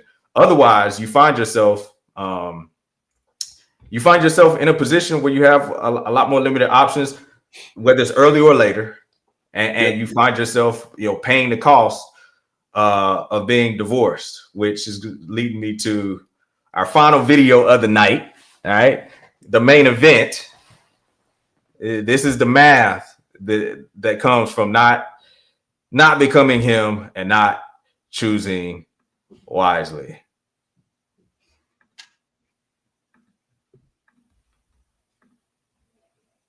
Been in for 18 years. He'll be retiring in 2 years, and I've been married to him the entire time. So the retirement's a marital asset, so I am entitled to part of it. We've been going back and forth and fighting about it, and I just can't take it anymore. I just want to leave. I just want to move out, and I just want to start my life over. So I offer to sign away my right to the military retirement in return for spousal support and the entirety of the savings account that we have. I send the proposal to my lawyer and tell her this is what I'm proposing to do. And she comes back and says, well, this is a bad idea. And then she says, well, you could get a temporary order from the court for the child support, but that's going to cost you $4,000 in legal fees, and it may not be binding because it's only temporary, so you may not even be able to use that to really add to your income. And she goes into this long thing, which I appreciate. I appreciate her telling me the legal stuff, because she's basically telling me you are an idiot to sign this away. And she does all the numbers, and the numbers don't make any sense. Basically, I'm giving away more to get less. She's basically trying to persuade me to kind of wait this out till the final order happens, because it will go in my favor if I can just wait it out. But I can't wait it out because I have to stay in the house with this person. Yesterday, he called me the nanny. He said that I'm going to pay you child support and you're just going to be the nanny for my kids. When I told him, like, I need to try and stay in the district so our kids can keep going to their school. And the neighborhood that we're in is a little bit more expensive, so I need the child support order. And he said, it's not my problem. It's not my problem that you can't afford a place for them to live. In fact, I hope that's how it plays out, because I want the kids to see that you can't support them. I want the kids to see that you can't afford for them to live in a nice place. And I want them to know that they're going to have to go through a hardship because of what you did. So, Dr. Obi, Yeah. the responsibility is no longer yours in the case of a divorce. Women don't seem to really grasp that a lot of times. Yeah. She's complaining about, I need this and I need that. And he's like, that's not my responsibility. This is a serious warning, to the parties, that you gotta count the costs of both how you enter and how you leave, man. So what's your thoughts when you see this? I kind of want to go back to your last point. I think character isn't built by age.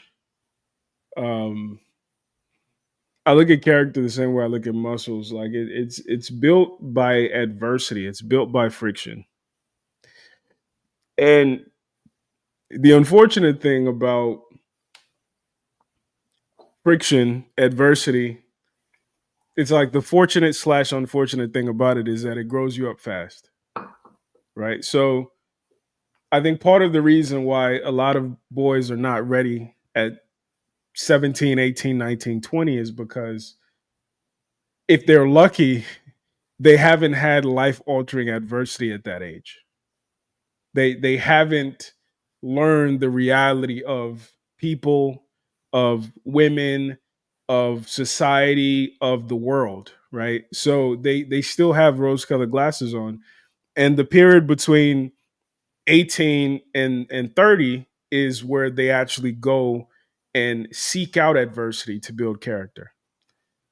I think, unfortunately, that is going to be the reality for the vast majority of people, because especially in our community, part of what we lost when we gave up the father was we lost the role that the father played in manufacturing adversity, manufacturing controlled adversity, right? Like when people talk about like Jalen Hurts, for instance, and his poise, and some people even make fun of him for dressing like a 40-year-old man, even though he's 20 something, right? It's because he had a father. He had a role model. He had somebody whose job it was to manufacture adversity for him, which is why he is wise beyond his years in the whole nine. For other people, you're either going to get there through. It's kind of like for people who watch Dragon Ball Z, like you can turn Super Saiyan from love or hate or focusing on your back tingling, right? There are different ways to get there. The vast majority of people are going to get there through the adversity of being thrown into the world because their mothers are going to shelter them. Women don't know how to discipline kids, particularly boys. Women don't know how to create hymns. They don't. It's not their fault. They just don't. Does that mean that there've never been hymns created from women? No, but the vast majority of hymns are not created from women. They're created from adversity, and they're created from fathers. Like just like Charleston White talks about that one kid in the neighborhood who had a dad, he was just a little bit cooler than everybody. So that's number one. Number two, I don't know if we should consider white people's eagerness to enter the institution, right? The whole ring by spring thing that white women do. And they so quick to get married and start a family and all that. I don't think we should consider that the blueprint because I don't think it's working for them either. I think oftentimes we look at them, well, they do. It's like that shit ain't working for them either. They drank the Kool-Aid a lot more, and also they have supporting mechanisms and institutions that help them. Like when I worked as a mortgage loan officer, I would have conversations with people who were going to get $100,000 as gift funds from their parents, right? So like that's not the reality for Black folks. So I think that I think most people are going to have to like take that time to actually grow up, particularly people coming from single mother households. Most people are going to have to take that time to learn the reality of women. Most women are going to have to take that time to find themselves because to your point about the pool gets smaller, I don't know if I can say the pool of 19-year-olds who are interested in marriage is larger than the pool of 30-year-olds who are interested in marriage. I don't know if I can say that with any kind of confidence, particularly considering the reality of kids these days and 19-year-olds and Gen Z, Gen A, etc. So yeah, I think realistically speaking, people are going to have to find themselves first. People are going to have to like demystify society and relationship and women. And I think that's why these conversations are helpful because, you know, boys need to learn the reality of women not being fairies, they're people. And how do we interact with them based on that fact? I think women have to learn the idea of like all these things that society is throwing at me and saying I could be all at once is not sustainable, and I have to choose. And oftentimes that realization doesn't happen until a little later in life. So yeah, I think we're gonna have to optimize for things that way. To the video, a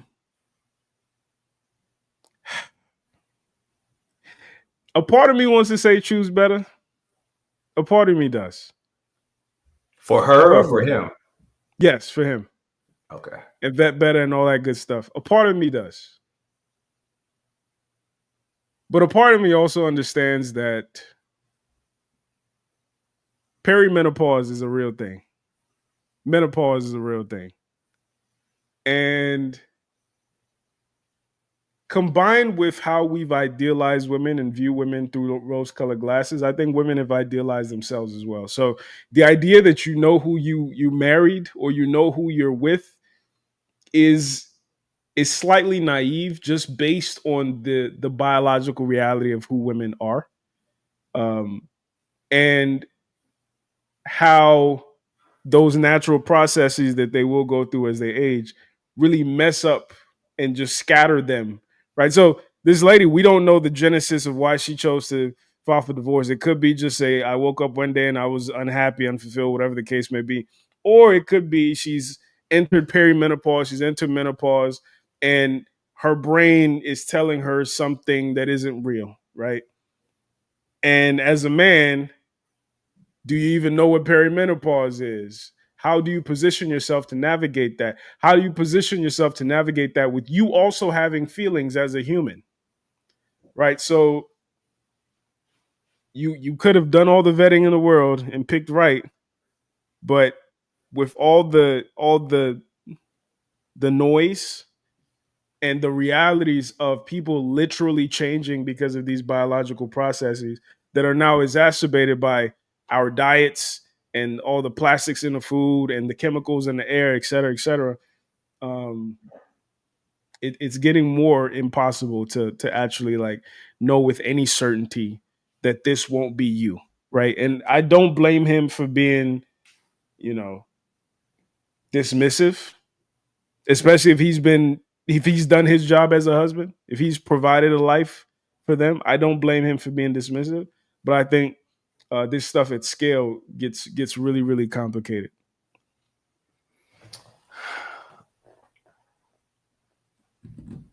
The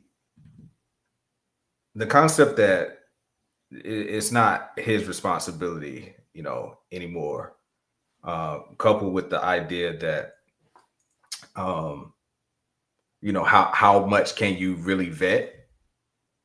How much can you really know who it is that you're marrying? Those are the most interesting, points brought up there to me. To the latter, like how much do you really know? How, like who you vetted? I don't think it's as difficult as it may seem. It's kind of like one of those things where, I mentioned on one of the previous streams, I'm the most interesting man in the world. I used to be a magician, right? There's some things that is like, it looks complex. And if you don't know the answer, it's incredibly complex. Like you ever seen some of these different memes or little challenges, hey, look at this picture and find this. And it looks so hard. And then once you see it, it's like, dang, it ain't that hard. But it was hard until you got the answer. Until you got the pattern, until somebody gave you the code, it's hard to figure out.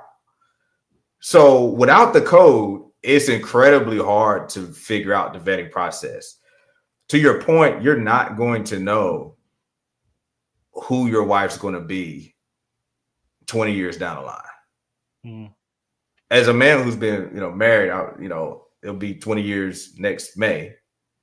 God willing, we make it to 40 years. I don't know who I'm going to be married to in 40 years. In 10 years, I don't know who I'm going to be married to.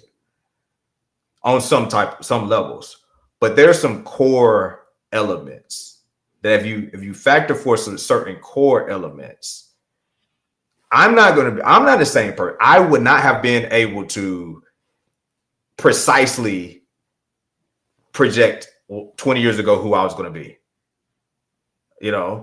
Like as we get older and our physical body, right? I know you kind of, doing some rehab or some stuff right now. He's like, what? Like, in our minds, when we was in our 20s, it's like still got it. I thought I did. That guy, that like my teenage daughter be roasting me. I could just be in the kitchen, just bend down and get in the cabinet and say, and I just make a look. I was getting some out of the dishwasher, and I just said, ugh. And she like, look at you making noises, just right. Yeah. Like I would have never. You could have told me that, right? So part of the thing to factor for when you're vetting is how well can you scuba dive and how well can your potential mate scuba dive? There we go. What do I mean? When you put on a scuba suit, like you're able to move around and operate in an environment that is not really your natural environment. Yep. Right? Like, can you scuba dive? Like, can you deal with flexibility? Can you deal with things, evolving? These are some of the things to account for, within. And then, secondly, like, do you have a central worldview that you all agree on what marriage is? Not the answer to problems, but how we do math on problems. Right? When I say what marriage is like I viewing marriage, like for me as a sacrament, marriage is not just a piece of paper or this, that, or the third. Like it ain't about the license to me.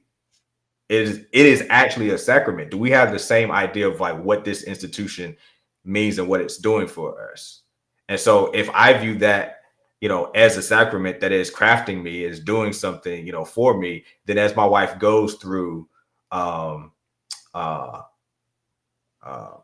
is it after you have a child? The mental Postpartum. As my wife goes through postpartum, I may not be aware. I don't have to learn about postpartum and perimenopause and menopause. I don't have to learn about that when I'm in my 20s before I get married. If I know that I'm the type of person that can scuba dive, right? And that I'm committed to this institution, and there are going to be things that are going to be challenges. Like, how do I even embrace and how do I even view challenges? Right? Because there are going to be challenges, in another video you shared with me, it's like, hey, listen, there's going to be a time where we lose people in our lives. You lose your parents. I lose my parents. And God forbid, you lose a child in your relationship. You don't go into your marriage thinking about this and the strains that it's going to put on you. But if you have a worldview that marriage itself as the institution is a sacrament and it's something that is crafted out of you, then, okay, who am I supposed to be? Who am I supposed to become? As I just come from the man's perspective.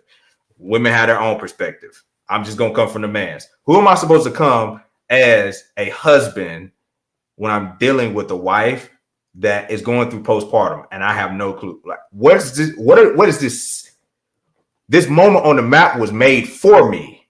It didn't happen to me. It was made for me as some adversity that I've gone through I'm going to come out on the other side, of that fire as something different.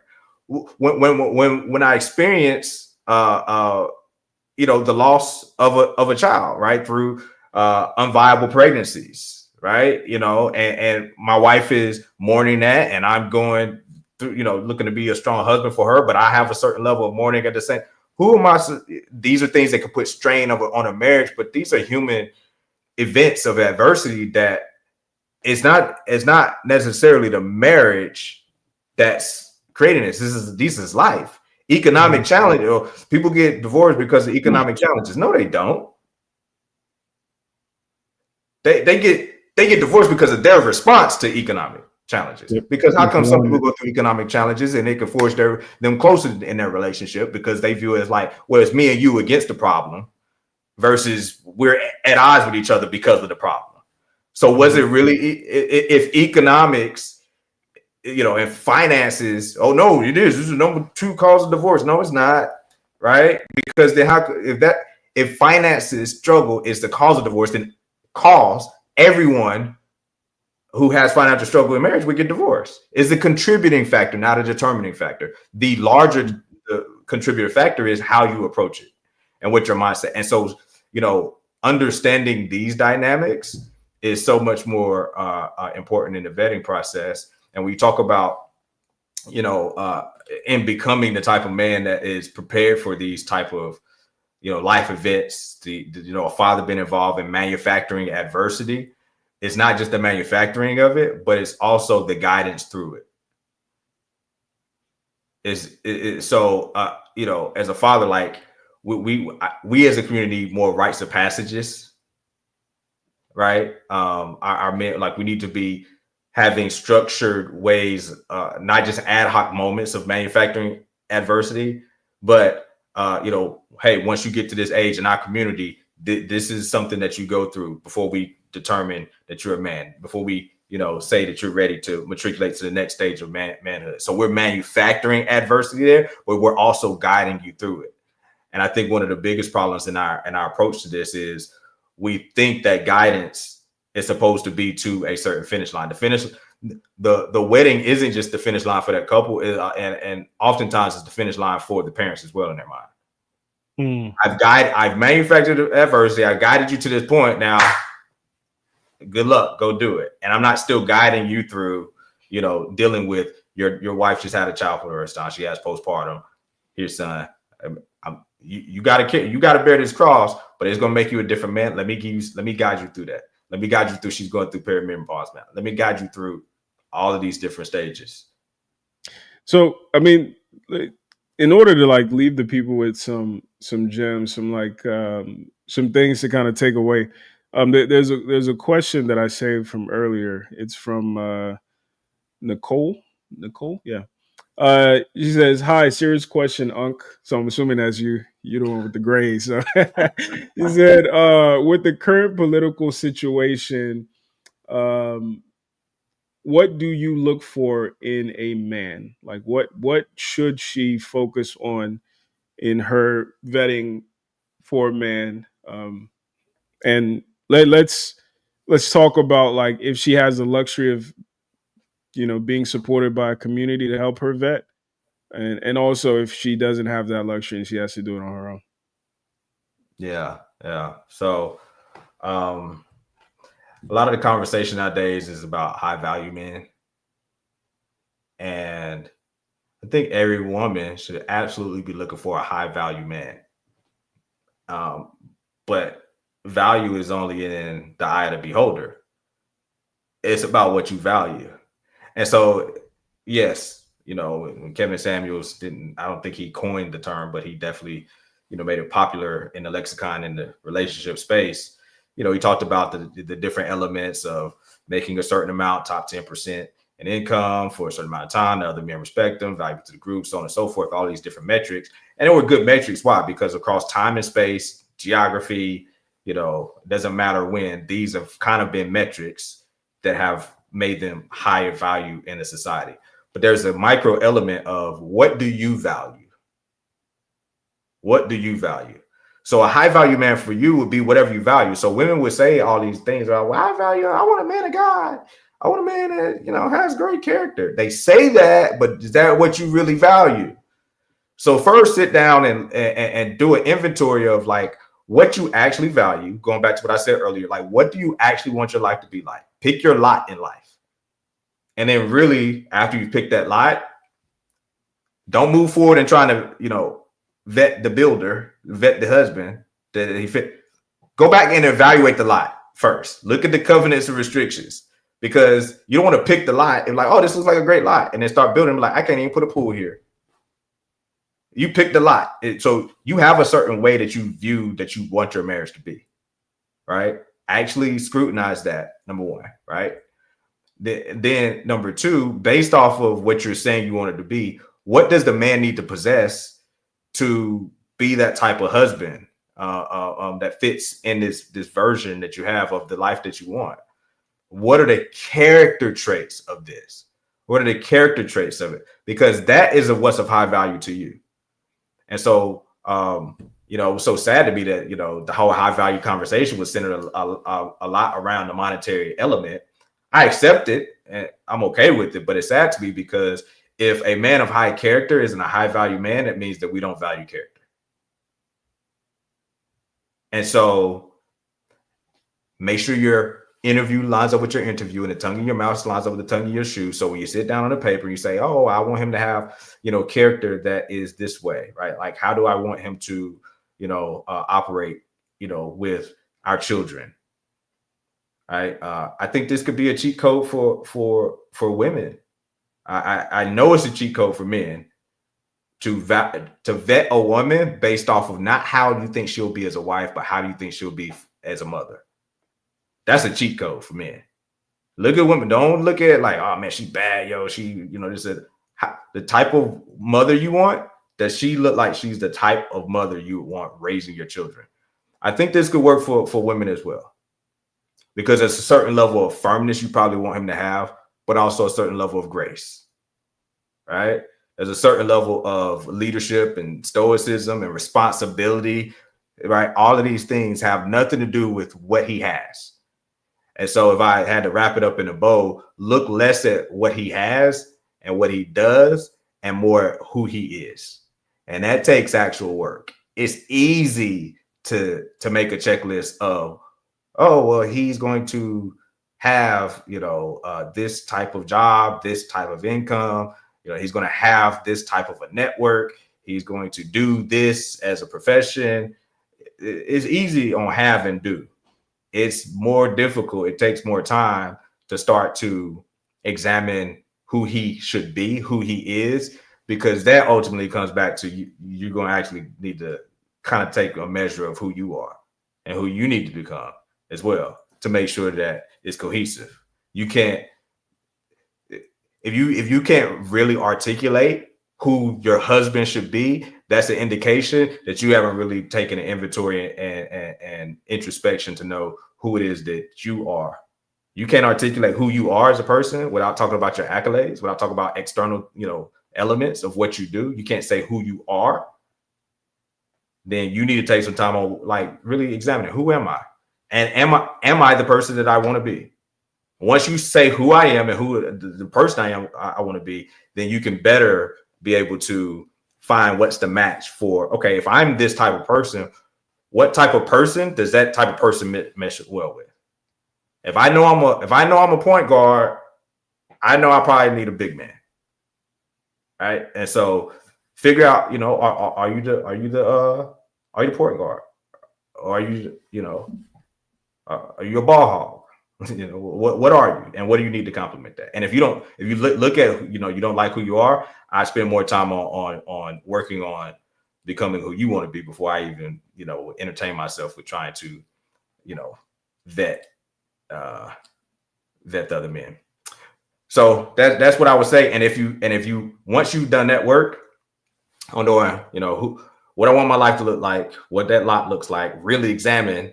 Number two, like, okay, I said I want that. Do I really want that? Scrutinize it, spend some time scrutinizing it. And am I the type of person that has that, ability to own this type of lot, right?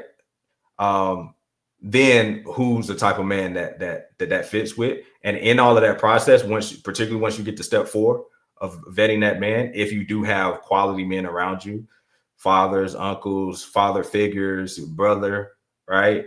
Get any potential man that you're talking to, get him around those men as quickly as possible before you get super connected emotionally to allow them to vet, because they're going to be able to do a better job than you. Men know men, right? You might think, oh, he's amazing. And they'll men that you trust, that you find are quality men in your life, they'll be able to see some stuff that you won't necessarily be able to see.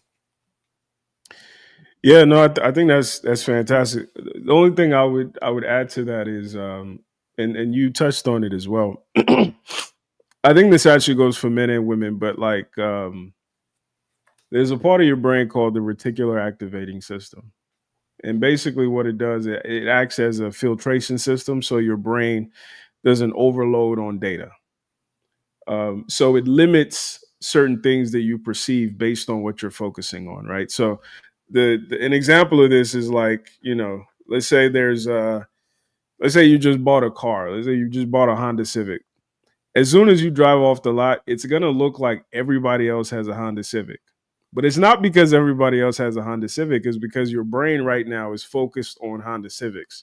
If you've been researching Honda Civics, if you've been looking at a bunch of Honda Civics, your brain will fixate and focus on Honda Civics. I say that to say, there are a lot of men who think that they're no good women. There are a lot of women who think they're no good men. And they're right. Because if your brain is focused on the fact that niggas ain't shit and women just want money or whatever the case may be, it will confirm your bias. Right? So I think step 1, you have to confront your biases, right? You have to deconstruct your biases. Because your ability to find different is limited based on your ability to believe different exists.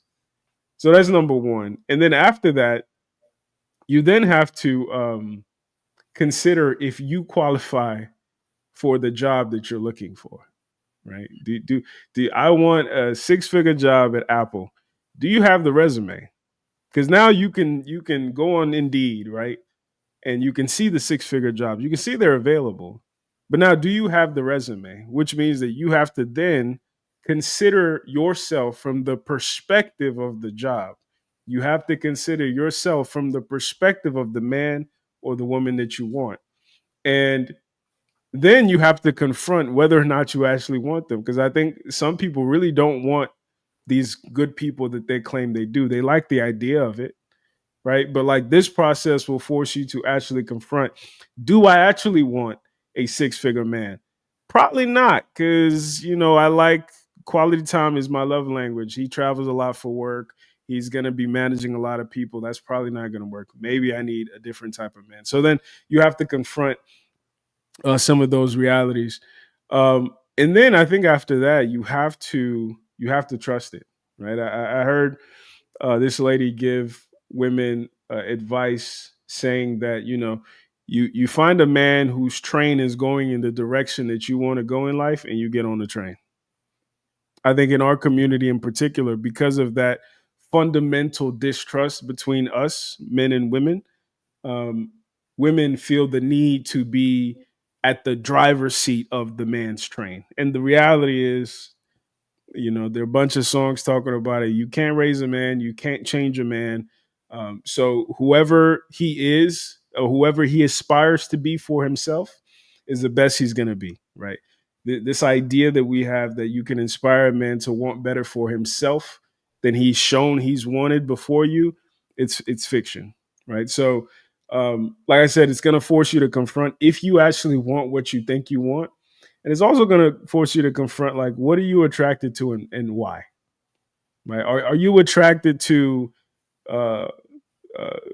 man boys because a part of you wants to feel some sense of agency because you didn't feel any agency growing up?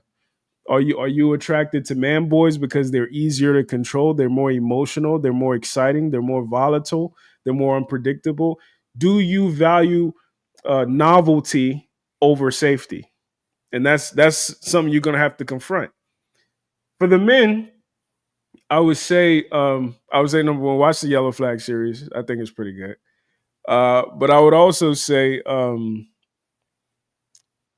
in my experience, number one, would you be proud if your daughter grew up to be her? That's number one. And number two, find a woman who knows how to be bored. That's going to be hard today because a lot of women do not know how to be bored. But when we see a lot of these videos of these women saying, I woke up one day and I didn't feel the spark anymore, whatever the case may be. These are women who don't know how to be bored. These are women who live their life in an attempt to recreate their favorite rom-com, who are not grounded in reality. And unfortunately, we've been taught as men to accommodate that. So we end up in these situations where she wakes up 30 years later and she wants to take half our shit for no reason. And we'll even acknowledge that we're a good guy, but still. So we have to do some of that work up front. Does she know how to be bored? Is she a reasonable individual? Because she's only going to get more unreasonable as she ages. She's going to get more unreasonable as she ages. So when you talk about those core principles, if she knows how to be bored and she's a baseline, a higher than average level of reasonable, that's and you would be proud, even if she flipped her shit tomorrow, you would be proud if your daughter turned out just like her. You got you one. So I say all that while I'm still working on it myself, right? Like I ain't got all the answers, way. These are just some principles I've picked up in my short time, and hopefully they'll serve me and whoever's listening to this well. Those are some great points. I just want to enhance one, if I may. Yeah, for sure. Great list. On the board, her ability to be bored part. That's a good one. I want to enhance it some. And instead of her ability to be bored, it's gonna sound weird at first, but make sure she's not a boring woman. So value. We think, your value is based off of what you have. I kind of flip it and say your value is based off of how much can you produce with less. You're a valuable person if I can strip everything from you and you're still able to produce, you're valuable.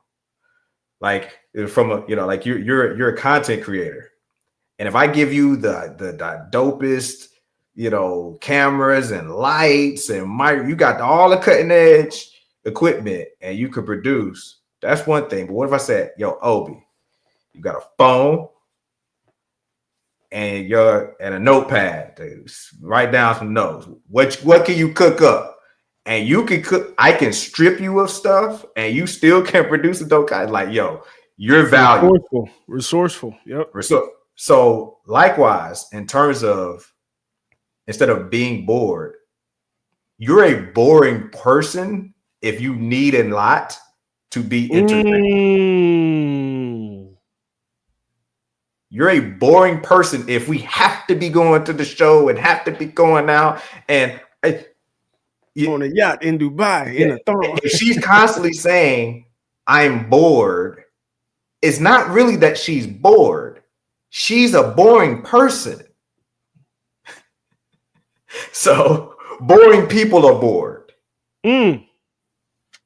Boring people are bored. So actually, it's not her ability to deal with being bored. Is she a boring person? Yeah. And you strip her of all of the fanfare, the yacht in Dubai and all this stuff, and she's still somebody that my wife and I, we can sit down with a deck of Monopoly deal cards and have a night. Yeah. We can sit down with Uno cards and have a night.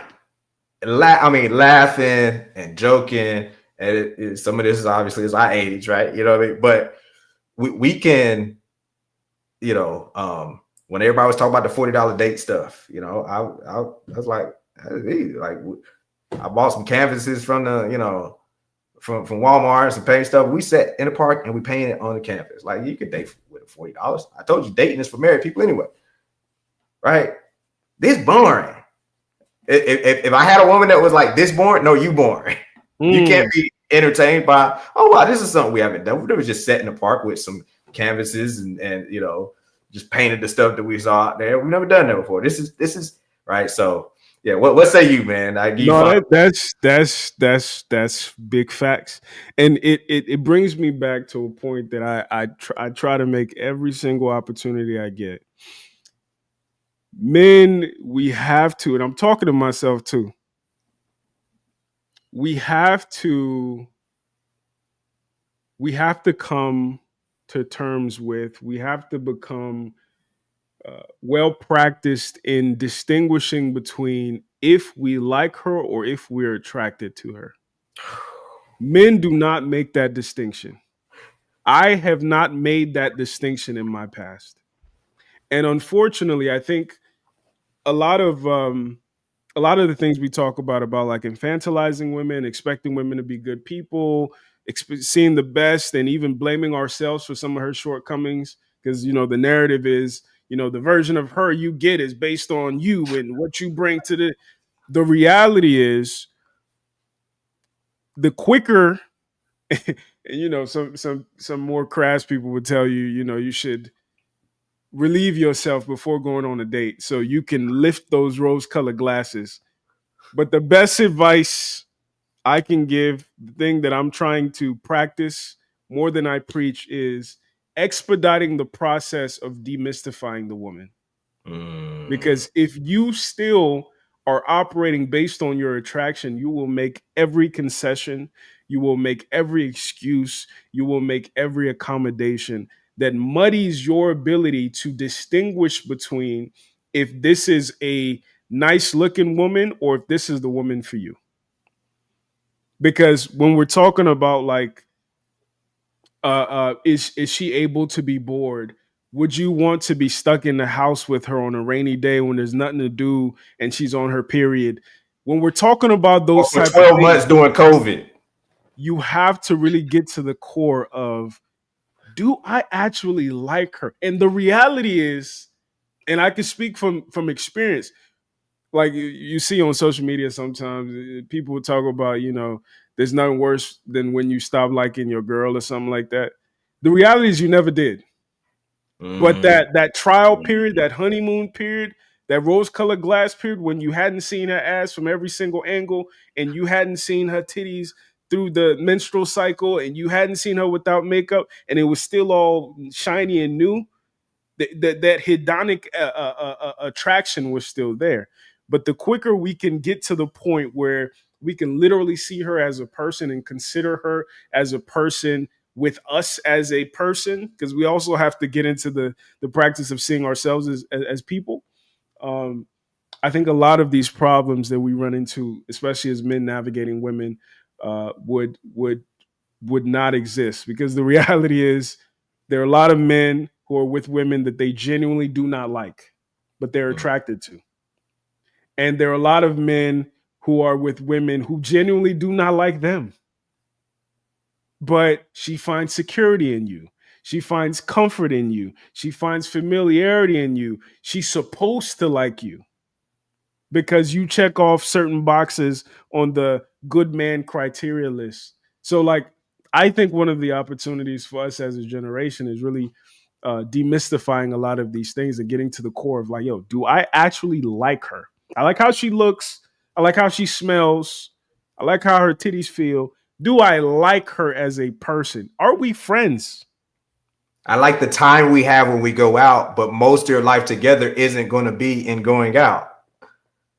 So because you like her on dates, at the show, at the restaurant, most of life ain't gonna be at the show and at the restaurant. So yeah, church.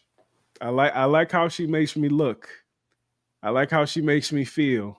I like the fact that, you know, especially as men, you know, we're ego driven. Like, if people see me with this baddie, people are gonna think I'm him.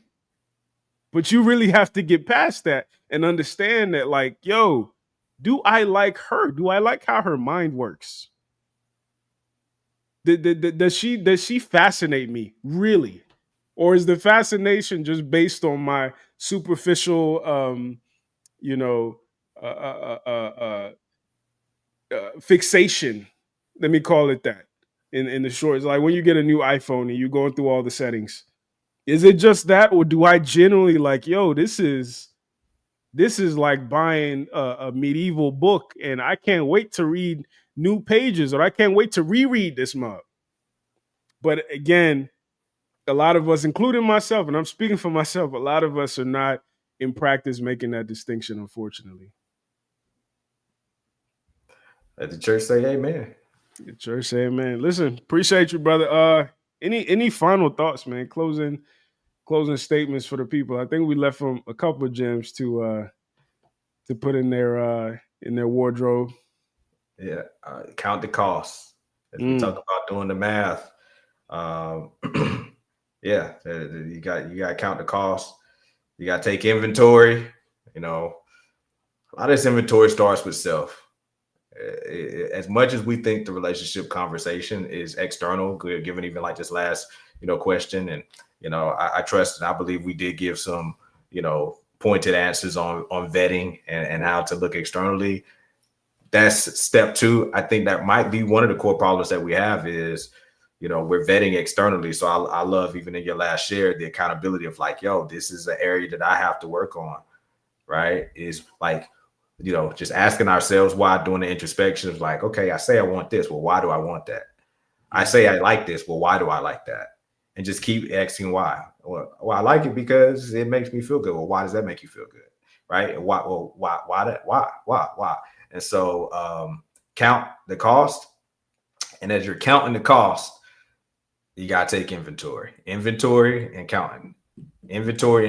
That's the math for the night, right? Take an inventory of yourself, do the introspection, and then count the cost of not only what's going to match well with that, but then what is that thing going to cost too? What is that type of man going to cost for you, sisters? Like what not from a tangible standpoint, fellas, what is she going to cost, right? Who does she cost? What does it cost in your journey of becoming the type of man that gets that type of woman that does get on your train, submit to your program, you're her, him? What does that cost? What is it going to cost you to become that type of man, right?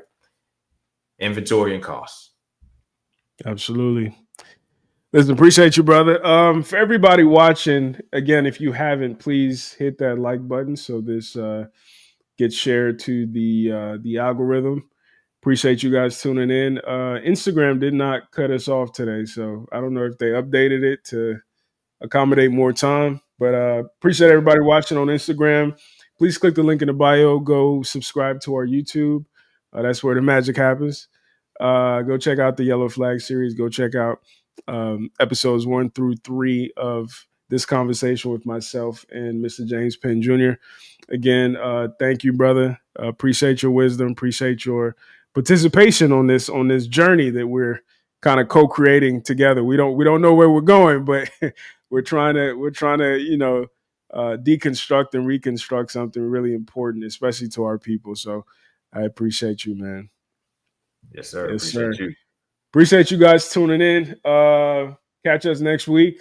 I'm gonna chunk this up and create some clips. Again, check out the content, hit the like button, support, hit the Cash App if you can. Every little bit helps. Thank you guys so much. Have a great evening. Have a good rest of the week. Have a good weekend. And we'll see you next week. All right, y'all. Peace.